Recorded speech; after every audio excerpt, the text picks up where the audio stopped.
Bust in, crush in, like the breaking news we just in. Like a secret missile we searching. Got a homie in the back, he lurking. Our rule is for certain, like a life saved by a surgeon. Got your wife on my dick and she twerking. Got your wife on my dick and she twerking. Bust in, crush in, like the breaking news we just in. Like a secret missile we searching. Got a homie in the back, he lurking. Ronin, aka the Warrior. Space, aka DJ Space. Young Wonder, the Mastermind. Kur, Dark Knight. All four of my guests together are Space ENT. Thanks for being on my show. I originally had an interview scheduled with somebody else, and then they canceled on me last minute. So like the next best thing was Space ENT. So I hit you guys up. I actually scheduled this shit last year. So like I had some time to work on this and everything. You know, like put a lot of time and effort into it. You know, thank you. I didn't really think about how big it would be. You know, it's way bigger than what I thought. Because you guys have your own fan base. You know, Space ENT has a fan base.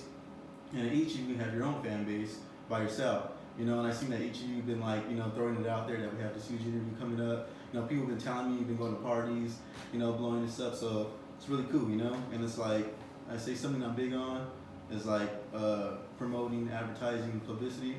You know, we kind of do this for each other, vice versa, you know, hand in hand, like just works, you know, let's make magic. So That's how we all get ahead, man. Sure. For real. Nice. My real name is Terrence. I'm 28 years old. Antonio, I'm 25. Nick, I'm 26. And I'm Kevin, and I'm 23. And I listened to your album All Black. And that was pretty good. I liked it a lot. I like your beat selection. I like how you sounded. You know, I like your lyrics, and I like, you know, just how emotional it was. You know, and you're real honest. You talk about heartbreak. You talk about losing friends. You know, you talk about haters. You know, talk about how you feel being a slave, working all the time and shit. Like, talk about all that stuff, and it was cool. You know, I was able to relate to some things. It was really creative. I liked it. Thank you, appreciate it. So did you do everything on it? Did you do all the work on it, all the production and stuff? Yeah, I did pretty much everything from producing to writing on bars to pretty much mixing and mastering with the whole 9 yards. Like, what plans do you have? Like, what are your plans in the future? Like, let's see, I could be more specific. So you got Space ENT and stuff, and then you have your solo album, you have your little like solo career. It's like, what are you gonna do? What's your plan? Like, do you want to go forward with Space ENT and put this full throttle, or are you gonna go forward with your solo career, or are you gonna try to do both of them concurrent? Like, Yeah, so when it comes down to it, Space ENT, they're my brothers. No matter what, like we're always gonna get stuff done, especially together. And if anything, when it comes down to it, it's more of like OK Productions, like my productions, like is basically pretty much working with them. So like whenever they need beats, whenever they need visuals, whenever they need photo edits or anything like that, it's all under OK Productions. It's all through them when it comes down to it. Cool. So everything that all the Space ENT's music and everything that all goes through you, all goes through OK. Pretty much, yeah. The production wise, so far, yeah, it goes through OK Productions. But that's like kept under wraps when it comes down to it. It's more of like the Space ENT overall head when it comes down to it. My close good best friend Treasure Kid, he passed away. Oh, so Treasure Kid passed away. Yeah. I mean, is he the one on that song that's like? He's on Fine Girl. So Well, long story short, he passed away, and it was very devastating. One of the reasons why I thoroughly like had to put out All Black, because I was hesitant towards doing it. And when it comes down to it, I was like, I have to put him at least on one of my tracks. And we only had 2 tracks really, like for me. Like he has tracks, and they'll soon be out. But for me per se, I only had like 2 tracks with them, and the other one wasn't thoroughly done per se. And I mean, it was alright, but this one I felt like was more legit. Plus on top of that, like it was so raw with it. So I just Young Wonder. So who do you work on all your music yourself? Nah, he works on most of my stuff. I have another producer that sometimes gets me extra beats in here because he's stretched thin, not in a bad way, you know, but I want him to show them some love too. Yeah. I don't want to be a selfish person. His name's Chills Beats. Y'all can look him up on Instagram. He's dope. He did Bonsai Green. Everything else that I have out right now that has been produced by him other than that song. But got some new shit coming out with him too. Yeah, same with you. I have your music on my playlist and I listen to you every day. Hey man, I appreciate that. Like honestly, fans mean the world to me. Oh yeah, it's like I support you guys, you give me support. You Absolutely. know? So like, always. it's dope. I'm sorry. I'll tell you pretty much. producer, rapper, videographer, photographer, DJ, graphic designer, and that's pretty much Any it. other thing else he can fit on his hand? Skater, parkour. Yeah, so like with you, you know, I love how productive you are, you know? Thanks. Like I love your work ethic, and I love how do you say you're like versatile, you know? Oh, you yeah, do all different yeah. things, and that's good, you know, to be an artist, you know? I've been doing this since I was 9 years old. I'm gonna move past that and go back to Young Wonder. Now your music was dope, and you said Kur worked on your stuff. Yeah. So like, what did he work on? He made all the beats on it. He did all the post production. I guess Riding Dirty did mix and master. Feel Like Yes, that's out. Oh, he worked on it too. Yeah, he worked on that too. Recorded that over at Flows because Kur was busy at the time, but he made the beat too. So That's cool. he like fucking does most of it. He's a master. I'm actually learning production myself. I'm gonna start handling more post production. Kind of try to take some things off the plate. Just like the mixing and mastering. I wanna try to be a little more productive towards the group. And I looked at the dates on your music, like on iTunes. I seen that all of that got put up there in 2019. Is that when you like wrote that music and created all of it? Was it 2019? Yeah, all of it except for Bonsai Green was made this year. I'm gonna be dropping like a little mixtape here. It's gonna be 8. Cool. About a month and a half. I'm in the process of recording it and then gonna do the post production. Cool. Well, I'm excited to hear it. So you write all your music, right? Absolutely. All your own things. You write all your hooks and everything. Every last You know, portion like, of it. I was just Started with the music shit, doing playing instruments, played saxophone, French horn, and the trumpet, and then one time I seen a post by you. I think it was on Instagram. You were talking about how for a while you kind of went like ghost for like 2 years. And you didn't like tell no one about your music. You weren't dropping music or nothing. You weren't being real productive. So what happened? Were you like in a funk? I was honestly pretty depressed. I went through a lot of personal stuff that just. I'm planning on putting on an album one day, but it's just stuff that really just took a toll on me. I didn't really do much of anything. I kind of just sat at the house and played video games, ate a lot of food. I gained like 60 pounds. I was walking around over 200. I'm fucking 5'6". I have no business being that big. That is why the main reason, because of that Gomez part he used on the last 2 tracks of the Ruthless Aggression era, because he was at that time that was happening. We were finishing the rest of the songs, but we understand that bros had to have some time off. So that's why. But now you're like in your groove. You found your mojo again. Absolutely nothing stopping me. It doesn't matter what it is. I'm done making excuses. I'm getting too old. I've also made the vow that any other problems, just get the fuck out the way. It doesn't matter. Yeah, that's something in the I'm grand big scheme on. of things, take that Russ mentality. Really, fuck it. That's going on over there. There's a fire over there. I got a song to make. I don't care. Oh yeah, that's something I'm big on right now. It's like for a while I was like angry. I would dwell on things. Like hold grudges and stuff. I feel like I'm really growing out of that now. Now that I'm getting older, becoming a young man, and I've been writing more music. And I'm doing this whole like interview podcast stuff. So I'm just I'm always writing my business plan and stuff. I'm really just like focusing all the energy into just like just stuff I'm passionate about. My hobbies, dreams, and everything like. So, all right, DJ Space. You said this was your idea, right? Starting Space ENT. Yeah, Space ENT came along when I was in high school. Homie Willie, shout out to my homie Willie, brother, just like these guys. And my name used to be Big Nerd. And then one day he was like, nah, bruh, you nerdy, bro. He was like, you gotta think of something that's beyond, something unpredictable. Call yourself Space. And I was like, oh, so he's the one that helped you get this name. yeah. So I was like Space at first. DJ Space came, and all this whole persona, all the NERD's like first 4 albums, and definitely Kanye West's Graduation. It made me think of like, well, damn, I like a person that like futuristic. I'm a futuristic shit nerdy motherfucker. That want to look fly. I want to look the coolest in the world. But I knew at the same time I had to be a humble-minded person. I couldn't think too much of myself. People that think too much of themselves, they're just fucking assholes. And there's way too many of them. I see way too many of them in the rap scene. And I met Terrence back in 2011, the year before I graduated high school, because I graduated in 2012. First time I met him. This is years before we knew we were kicking and rapping with each other. And I already knew, Terrence was already in the rapping thing. He was already doing the rapping thing. I was. But every once in a while I would kick a flow. And every once in a while I would kick a flow. And I knew Terrence was already in the rapping thing. He was already doing the rapping thing. I was. But every once in a while I would kick a flow. And And after a while, I decided I didn't do it like that. And I was just DJing. I was just DJing, coasting through. A lot of setbacks and stuff went through with Space ENT. So like, oh wait, no, keep going.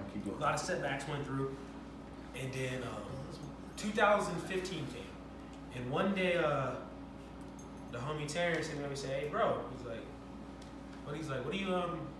I said, "Nothing, chilling." He's like, "Bro, you wanna come to the house and smoke some weed?" I was like, "Yeah." Go over there kicking it. We smoking. I asked him, "Hey, bro, you still fucking around with music and shit?" He's like, "I fuck around with beats, bro." He's like, "But I haven't really been rapping because the people he was fucking around with, they weren't really about it." Halfway in, halfway out. Yeah. They didn't really like. They said they wanted to do it, but they weren't. They were still like simple. So just like I said, just kick it and stuff and rap and everything, you know. Yeah. Like, And I told Terrence a couple days prior, I said, "Hey, bros, we going to the homie Charles's pool party." Yeah, up there by Leonte. Is this the party when you and Ruben had like that blunt competition? No, that wasn't it. That wasn't it. This is way after that. I remember. All right, we'll keep holy going. shit. We were in the backyard and we were smoking. This dude had this dope ass phone, like looked like the lunar rocket shit, the NASA lunar rocket shit. And we hit it. This one dude came up. He's like, me and Terrence sitting next to. He's like, "You rap, bro?" I was like, I dabble in it. Terrence like, "Yeah," and he's like, "You down to freestyle?" I was like, "You down to battle?" I was like, "Let's do it." And Charles overheard it, and he was like, "Oh shit, come on!" So we went there. We went in his garage where he had like whole fucking house is big ass. Charles' old house where he used to live was big ass. It's goddamn. So we went in the fucking the garage, and we was in there, and they put the beat on, and I just started flowing. I was just, bros Ronin right here. He told me, he said, "Nigga, you gotta go to the studio. No ands, its, or busts, nigga. You gotta go." And I was like, I thought about it very long, and I was like, you know what? Why not? And I can say this now. Since the first day I stepped in that motherfucker, wrote my own lyrics, learned how to write. He taught me how to write lyrics. I used to know how to freestyle. I never used to know how to write lyrics. He taught me how to write lyrics. I tell you, the first time I stepped in there and I read that shit down, and fucking said it, my whole perspective on creating your music changed. Like, you can do that shit. Sit back. I say this all the time. If you treat hip hop respect, it's gonna give you respect back. You love hip hop gonna love you back. There's many ways to cheat through hip hop, but I'd rather be somebody that's respecting the hip hop instead of somebody that's signing their life away on a fucking deal to have a fucking mansion in Calabasas. No, You can do that shit independently. I agree with you on that, man. Like I told you, you know, like I started writing music tough and everything, and using that to vent my frustrations and stuff. And like I started realizing that, like, you know, my shit's pretty dope, my shit's hard, you know. And then like I'll listen to people on the radio, be like, bro, I'll be like, these weak ass bars, their shit falls short, or like this is weak, you know, like, or this shit's all chorus, like, you know, like fucking, or I hear, some true shit, like I hear Eminem or something, like, and I hear their stuff, and then, you know, I hear people around me be like, man, like, I don't even know how he thinks of that, like, how can you do that, you know? And it's like, I could do that, like, you know, I could write something just like that, like, you know. So I agree with you on that. Go ahead, keep going. I just wanted to say that. Our studio, no, we were recording a lot, and I was learning more and more about music. People were recording at the time they weren't so dedicated, and like one person was always trying to like be so hyped to the new culture, like knowing we were in the beginning of our 20s still, and the homie wanted to rap like the newer niggas coming up. When I said that, nice. Well, why would we rap about shit that ain't us, right? So it was me, Willie. It was me and Terrence. Then it was Kennedy after a while. So you, Terrence, and who? It was me, Terrence, and Kennedy after a while. When we were kicking coding work, me and Kennedy, all of us. And we only recorded one song with him. When they recorded that one song, I think we didn't record no more after that. Like, we probably recorded two. Go ahead. Oh, you got something to say? Go Yeah, ahead. couple after that, me and Terrence are thinking of the rebranding and everything. What we're gonna do? We were looking into studios. Time. And you came to my party that night. On the night, you came over there when my parents were out of town. You came there. Which party? The one I had in my house. This house. Remember when my parents were out of town? I threw it, and we're in the living room. I remember. And I choked out Alex that night. No. I think you did. Yeah, you chunk Yeah. out Alex.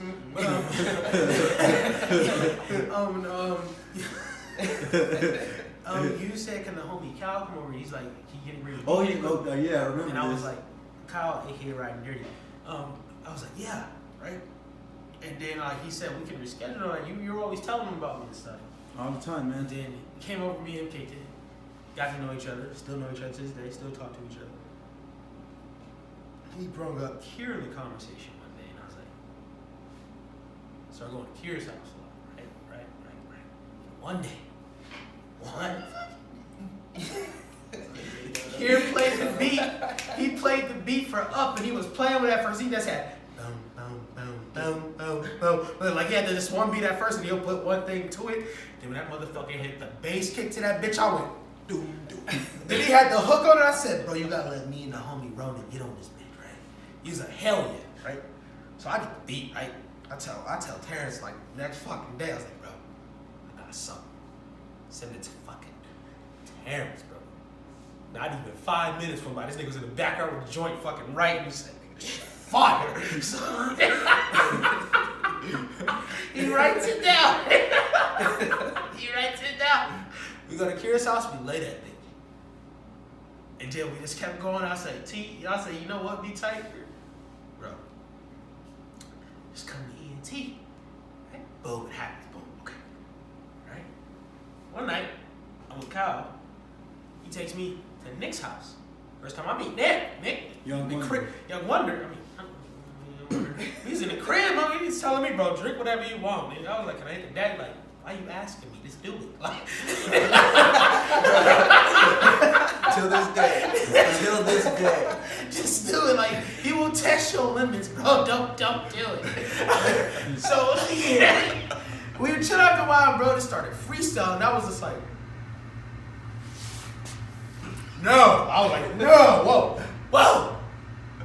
You think this nigga look like a fucking rapper? I didn't like it's fucking master in disguise. And that's the first day you heard him drop some bars? Bro, we were chilling in the living room. I was over there on the couch. He was just like, the beat was on, and I was just like, oh, hell. I was like, hey, yo, bro. A couple times here, and I was like, hey, bro, listen, I got the homie Kira's studio, right? And I shit you not, the first time, he comes to my house for me to go. We were drinking a little bit too much, and bros brought the Jameson. I ended up passing out flat down on my bed. We got tombstone. Nick said, bro, I was shaking your ass. He was.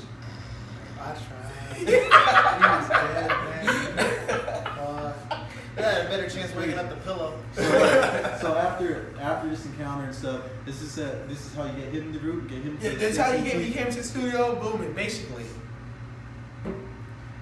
He invented the word faded negated. That hook comes from him. That he made that word, faded negated. You ever heard the song Faded Negated? Faded negated. Oh yeah. He made that word. That word he invented that word. It was weed around me, it's like a Mount Rushmore. Chicken all day. That's You know, you have a creative process. You know, you're a good writer. You know, so you wrote a lot of hooks on the EP. Just the two, just Faded, Negated, and Just In. Those are pretty good. I like this. The chorus is good. Yeah. Faded, Negated came from. I was sitting at home one day. It was my birthday, and I got really fucking high. Like my buddy and me, his name's Danny.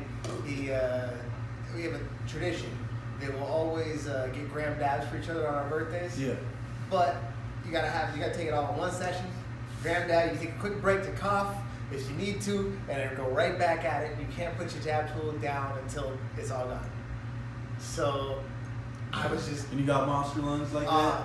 I used to. I haven't been dabbing like the last year. Actually, This motherfucker had the dab. I probably still have This monster motherfucker had lungs. the dab rig when you even had to light the nail. Okay, lit. I live in my house, so I just have my email at all times. alright. Cool. 3-4 fucking grams at a time, just chilling. It's like being at a dab bar. Yeah. It's the only way to live, man. Like, Cool. That's all dope. I actually didn't know that you've been rapping this long, since like back in high school and everything. Were you rapping all throughout high school? Throughout high school, I was just do like little ciphers here and there at lunch, and then I would listen to music, but I would only listen to it for the beat. I didn't care about the lyrics. And then one of my friends put me on Lupe Fiasco. I started listening to like the lyrics and stuff. Yeah. And he was like talking the way he was flowing with his words and stuff like that. And like it spoke to me, and like I was like, that's just dope. And I wanted to learn how to do that in my own way and stuff like that. So then I just started like keep listening to instrumentals and stuff. And I was just like freestyle. And what were you trying to create this group with somebody else, but it wasn't working out? Well, no, yeah, we were. It was one day we were playing basketball or whatever, and we were just like dabbling with instrumentals. Yeah. And I started rapping. Then they started rapping with me, and I was like, we should do something with that.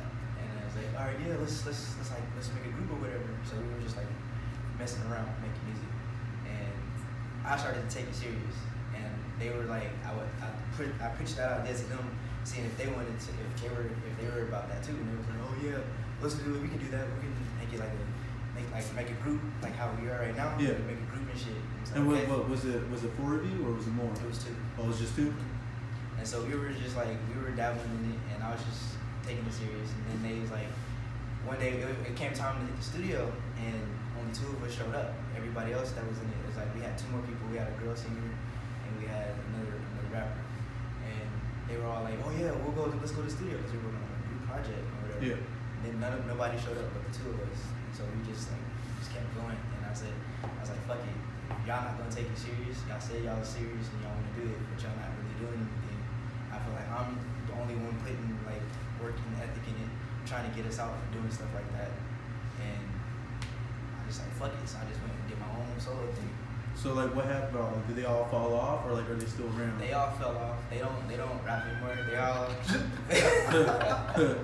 Well, I mean, did they see what you're doing? Like, did they keep up with you? Yeah, they like.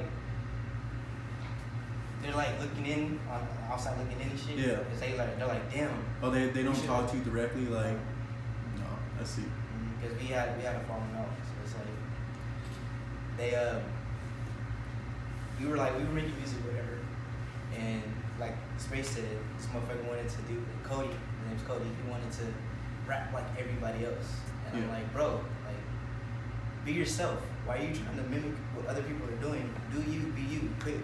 People gravitate to you, not to what you try to pretend to be and stuff like that. Yeah. He never got the picture, so I was like, I have to disassociate myself from it, bro. Like, sorry. So it just wasn't working. Yeah, Like, it it just wasn't wasn't fitting, you know. working. Do you think you found the right pieces here with Space T? It's cool. What we all bring to the table is something unique, something I've never heard before from anybody that ever tried to rap or ever does rap, stuff like that. We're like one of a kind. You're right. You're right, and I'll get into this later in the interview. It's called but I heard your single 619, and you featured Kur on there, and you guys both you killed it. And then just the beat slaps, you know, I like it. I play that shit, you know, like that on the roads and everything. Like, it's cool. Do you have plans to like drop more singles? Sure.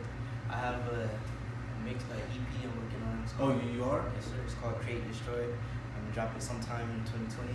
I'm actually really interested to hear it. You know, It's a 4-song EP, and it's pretty much basically letting like my audience, like people that listen, that Yeah. want to listen, is letting them know who I am, where I came from, what I'm doing, and where I'm at now. Like So- my journey from when I was young, growing up, stuff like that. it's cool. It's cool. Let's get into this. Let's get into the first segment. It's called Inside the Music. Let's see. The first shit I got to ask you. This is for all you guys, you know, Space T. I know Space T is based out of Vegas, but were all of you born and raised here in the 702? Yeah, I was here. I was raised here. I would say I was raised here. I came here just before I turned 10, but I've lived here ever since, except for 1 year in college. So like, Vegas is in my blood, in my opinion. But I know how some people are. Some people are really fucking nitpicky. So. Vegas raised, bro. Born and raised in Cleveland, Ohio. Moved here 2005 or 6 when I was 12 years old. Been here since. You still go back to Cleveland and stuff all I've the been time? back to Cleveland since I was probably 23 for my mother's Do you have family? 50th birthday. Do you have family out there? Yeah, I found my whole mama's side lives out. Cleveland. Isn't that where Kid Cudi's from? Yes. Is you one of his fans? Yes, I'm very big. Scott is the man. Scott is the man. Like you come from, you know, that part of the country. You come from Cleveland and stuff. You know, Well, like where basically where I'm from, when I grew up, there was I couldn't say where I grew up. I was probably the only nerdy kid around. It wasn't that many nerdy kids. I was bullied a lot in elementary. Bullies. I had to run, knowing that you had to run home from school and shit. It was anger and aggression built up over time, bro. And I got tired of that shit, man. So Like I was chill, man, but I remember I love to go back there and visit there, but I don't never see myself ever living there. I love that place. But, I don't know. It's all my years of being a kid there, man. Your home's here in Vegas. I love it. What about you, T? Were you born and raised here? Yes, sir. Born and raised North Las Vegas, and then I moved when I was like middle school. I moved to the east side. Then when I got into high school, I moved back to the north side. Yeah. So I kind of been like in the north and the east side of the city. Carrying on Wonder, you two have your own music separate from Space CNT. So, like, what drove you to join Space CNT? Like, why not just stay, like, just you guys, you know, doing your own thing? Honestly, Space CNT really, I wouldn't say made me, but Space CNT allowed me the freedom to be more of an artist and be more vocal. I mean, I'll be honest, I probably still fully haven't stepped into my voice. I'm getting there, but I very much was not willing to put myself out there prior to meeting them. I made a mixtape in high school. Like I've always written. Yeah. I've been heavy in the industry. I was around people, just never really got too into it. And honestly, if it wasn't for my brothers, I wouldn't be able to even get up on stage and shit. So, like, in a way that, like, Space CNT helped you, like, get out of your shell, you know? Like, it's helping you figure things out about yourself? I would put it to, like, to put it simply, Space CNT is the Batman of my Robin. Robin wouldn't exist without Batman, so. What about you, Kier? No, like literally the same thing when it came down to it. I've been doing this since I was 9 years old. So I took up so many crafts and stuff like that. But one thing I've never done was, I produced for other people and like rap with other people. And a lot of them gave up, I'm not gonna lie. When it came down to it, I was doing a few things, but I never did live performance. I never did live performances at DJ. Yeah. That's how I met Kyle. Shout out to Right Dirty. When it came down to it, I've just been watching the scenes and stuff like that, and honestly, I've just been shelled in, low-key depressed, but shelled in to the point where I'm just like, I'd rather just produce for people and just do videography for people and stuff like that, and just keep my music low-key or something like that. So what, and like... That was at one point in time. Oh, this is previously back in the day. Yeah, only because like really like I was looking around and I seen that people weren't really like as gung-ho as I was, and they also weren't like they weren't really like pretty much they weren't really intuitive with it, and also they weren't really with the styles my brothers are today. Like when it came down to it, we talk about stuff that's just about us really, and I know people who just only want to talk about BS, and like I've been told a few times that your music's more aggressive and rocky and it's too much, or like bro, you really like that or something like that, and it's like it's true, like this is it. That's what I like about your music. Yeah, it's honest, you know, it's raw. Yeah, I was surrounding myself with the wrong people, and literally if it wasn't for them, I wouldn't have been. Pretty much, I'm not gonna lie, my shout out to the peeps in Henderson, like they all cool. Yeah. Just some of the peeps that were in Henderson, like they weren't really with my rap style, and they also weren't really with certain rap things too. Like if it wasn't talking about sex, money, and drugs, then it was either talking about like something out of the niche, like something out of the ordinary. Like they want to be right here. It wasn't sex, money, and drugs. It was pussy, money, weed. So like, you had a similar situation like RoninTheWarrior. Oh hell yeah. And we're like caught up with just a group that wasn't just. And see, here's the thing: we weren't really a group. We were just like friends. We were just hanging out. Friends. And that's why I say friends, because honestly.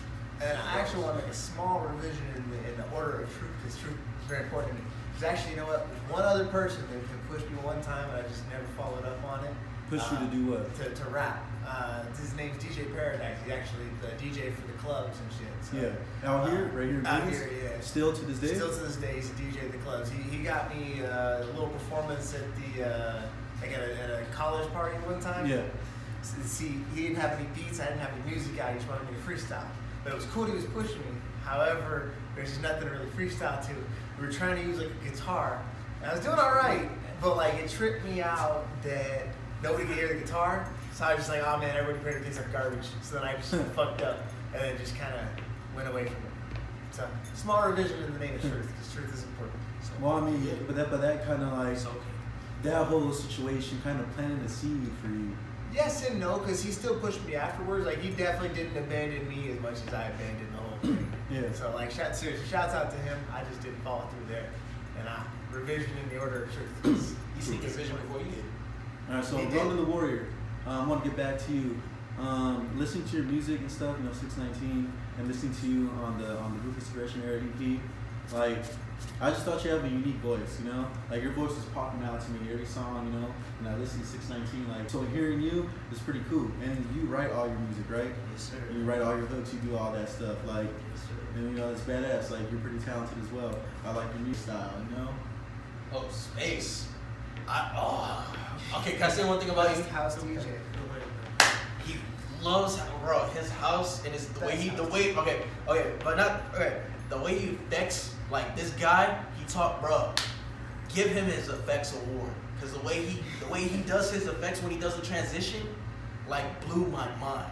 And the way he reads a room is really fucking Bro. incredible. Like, honestly, there ain't no other DJ that reads a room like him. There are other DJs that can bring like good sounds, but I don't really honestly can't think of somebody who can read a room, figure out that something isn't working, and transition to something better quickly.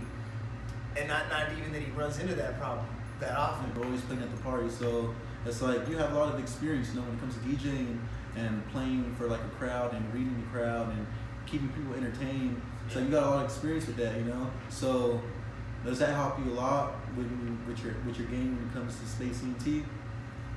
Yeah, I can say that. I can say that mostly. Yeah. Well, I think of it most as like it's both the same because when I'm rapping. When I'm on the turntables, I'm spinning hip hop, but I'm mostly spinning house. But I keep it both. They're both in the same line. When it comes to that, it's more dedication. Because when my brothers come to the party or to an event, and I'm DJing and I'm rocking, and they're behind there with me, and I know I see the people having fun. I can tell you the first time I seen it the most was I seen it. They were all here. It was when I DJed in the art district. That right there. FTC. FTC. FTC 3, yeah. Shout out to FTC. Shout out to Paul. FTC. There was that right there. What is that? The For the Culture event. For the culture event. Yeah. That And one- you guys play there a lot, right? Like you guys do shows there and Yeah, stuff. a few times. Here and there. But that Usually tend to just like say what's up. that right there what drives because that's one thing I love doing. I can go right on the stage and rap, you right off and go DJ the after party. Like it's like that. I love that. Now I get to be there with my brothers. Like I get to be there with my fam. And what about producing? Like, Producing? do you want to get into producing? Yes, Is that something you want to learn? I've learned a little bit of producing. I'm dabbling in it mostly. I'm learning my edits. I know how to do graphics right there. And then Kur, you are a DJ and producer. Yes. T. So, what about you? Do you want to like get into like producing or anything like that? Learning how to create beats, stuff. Because I know, Wonder wants to. Kur's producer. DJ Spacey wants to get into producing. What about you? Do you want to like get into that whole part of the music industry? I want to go behind the scenes. I want to hire a mix and master, stuff like that, and produce sound and like certain instruments and stuff like that. Cool. All right, so let's get into segment 2. This is the Ruthless Aggression era EP. All right, so. Hold on. So how'd you guys feel about it? Did you guys like it? Absolutely. Yeah. Was it a great project? I say, yeah, hell yeah. My Especially only regret for is us. not being on it more. Yeah, no. But Actually, yeah. shit happens. Life. Oh yeah. And then this entire album was produced by OK Productions, right? Yes, sir. So how long have you been producing? Like, what made you get into? What made you start OK Productions? One of my friends, they're all like, bro, you gotta be on some tracks. So you gotta just be with the shits. But I'm like, yeah, the only thing is like, I need a producer. And the only thing is, at the time, like, I didn't have any money or anything like that. I didn't know people who would honestly produce for me. Like, some people didn't like how I rap per se. Yeah. And it was just like with aggression and stuff like that. But like, when it came down to it, I was like, well, I gotta produce myself. So ever since then, I've just been producing since the age 14. I've been rapping since the age 9, producing since age 14. That's cool.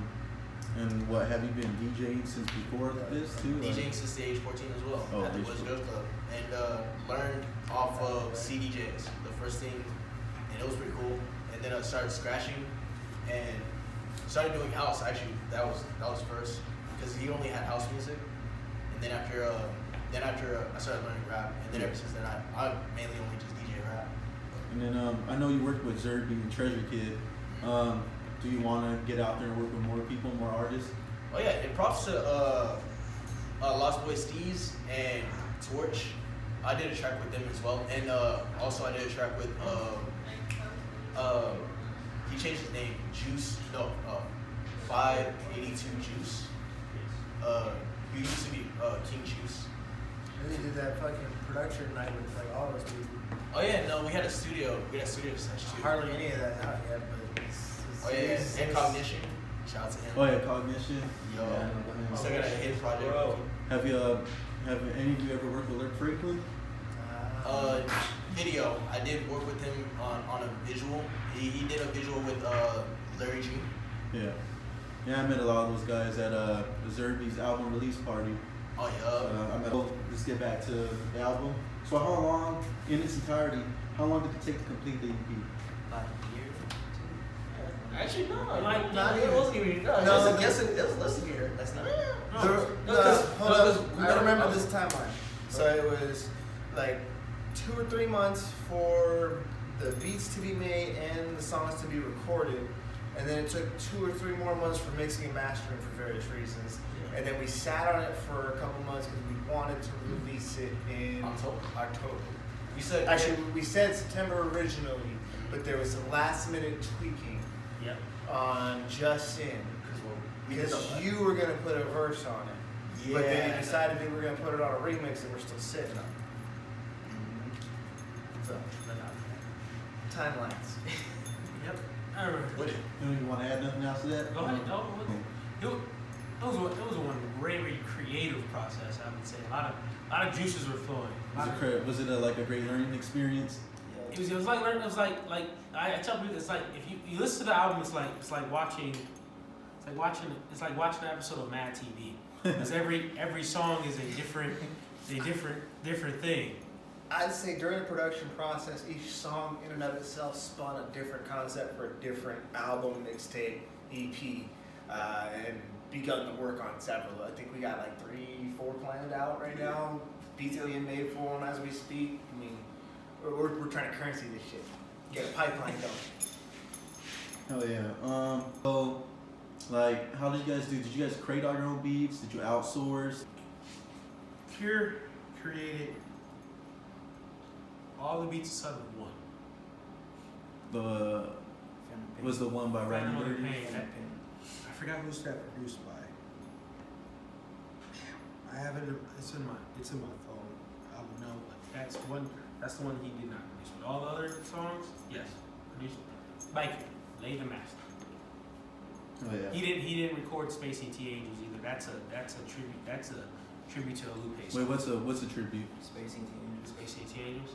It's technically on the mixtape, but it can't be on the mixtape. Can't with be on the copyright mixtape reasons. cover. There reasons. Learned that. Fucking copyright. See, like, We've definitely got our fair emails. oh, you got people emailing you and stuff over this? Why? Like, what was wrong? Was it like the beat or something? Copywriting. It's copywriting. Artwork. Too close to another artist's work. See, like, I feel like the Ruthless Aggression era mixtape has an East Coast sound to it. You know, would you guys agree with me? You say East Coast? Yeah, East Coast. I felt like it had an East Coast sound to it. It's very I can hear that. See Yeah. that? I listen to a lot of classic Like- hip hop. Me and Brody definitely right here. That's everyday religion right there. So I can I'd say that. that's them too. Their influence, they're more East Coast hip hop. Oh yeah, like the beats and everything. I'm East you and know? West though, but I know you do, but Well, it's cool. bigger Tupac. Answer me. I'm not doing that live. You do it live. Do it live, but you scared of. Exactly. I knew you were gonna say that. That's what I'm saying. I gotta say Tupac. But I love Tupac. I would have said Tupac. Yeah, I Tupac. love Tupac, but I'm not saying you could love Biggie, Biggie. he's a I love Biggie too, but I knew what you were gonna say. I'm not even trying to. Don't let the jersey fool you. I got the Death Row Records on right here. I'm looking like JoJo over here. Big Next you say. Dun dun dun dun dun dun. So like so when you guys were making this, did you just want it just to be you guys, just Space ET? You didn't want to feature nobody on there? We wanted to give people a taste of like who we all are individually. Oh, We just- wanted to blend that all in just one big project. So what about like in the future? Do you want to drop albums featuring other people on there and stuff? It all depends. I think we're open to We're open to it, it. but There's in a so way much of we're us. very self-sufficient, so it doesn't matter either way. If people want to work with us, we can work with them. If people don't want to work with us, we're gonna make our own shit anyway. I love working with some people, but I love making music with them the most. Is there anybody Now, one person I would definitely want to work with in the rapping and producing tip. who? Shout out to the homie called Nishi. I agree with that. I Yeah, agree with sir. that. See, to close off the segment, I wrote this little passage for you guys. When I listen to this EP, I think of artists like Joey Badass or maybe the Flatbush Zombies. When I listened to your album for the first time, I said to myself, this is hip hop. I enjoyed how lyrical all 6 songs were, and none of them were watered down with too much chorus. I like the balance between hooks and bars. You guys also had memorable lines in your music. On T.I.'s show, Rhythm and Flow, he said, in order to be successful, you have to be memorable. People have to remember your music. If no one can remember the things that you say, then you're not that interesting. And people are going to forget about you. I'm not an expert when it comes to engineering, creating music, and how it's supposed to sound, but I think your album sounds pristine. I think you guys did a great job, and I'm excited to hear the next album.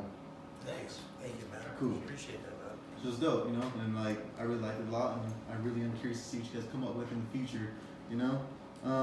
For segment 3, this is your creative process. While creating the Ruthless Aggression Era EP, like what music were you guys listening to? Was any music influencing your creative process? I say me and Rose was probably mostly listening to Smith and Wesson. Smith and Wesson, yeah. Wesson. Smith and Wesson, De La Soul, Tribe Called Quest. I can say that. A lot of songs I heard, De La Soul. Actually, yeah, they recently got me right back into the business. Yeah, like with De La Soul, with hold up. Once actually, man. He's right back in the night. I'm gonna pull out the phone really quick. Yo, Wonder, what about you? Honestly, I try very hard not to let the music I listen to influence me. Because you don't want something to sound too much alike. Exactly. I'm sure it's happened. Like, I'm not saying that I don't hear it Yeah. there, because we're all human. But I try very, very hard to separate what I like from what I do.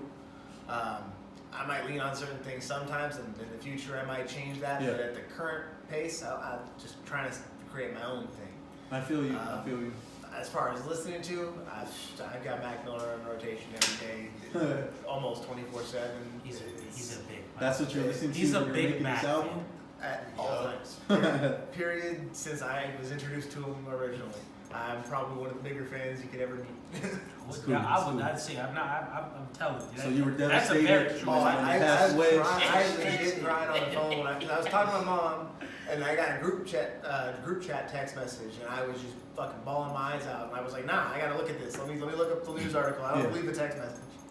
And I was It's one of those pretty things. devastated. It was pretty devastating for hip hop. You know, I feel like he was one of the legends, and he had so much more to do. Like he did so much, but he was still young, man. He had so much more to do. You know. I feel like given a couple more projects, we would have really seen people really understand his greatness. Yeah. I mean, looking at it, there's the rumors that so you got Swimming in Circles, and there's going to be a third album that they're talking about that was supposed to be like just a pure heavy hip hop album, and man, that would have fucking.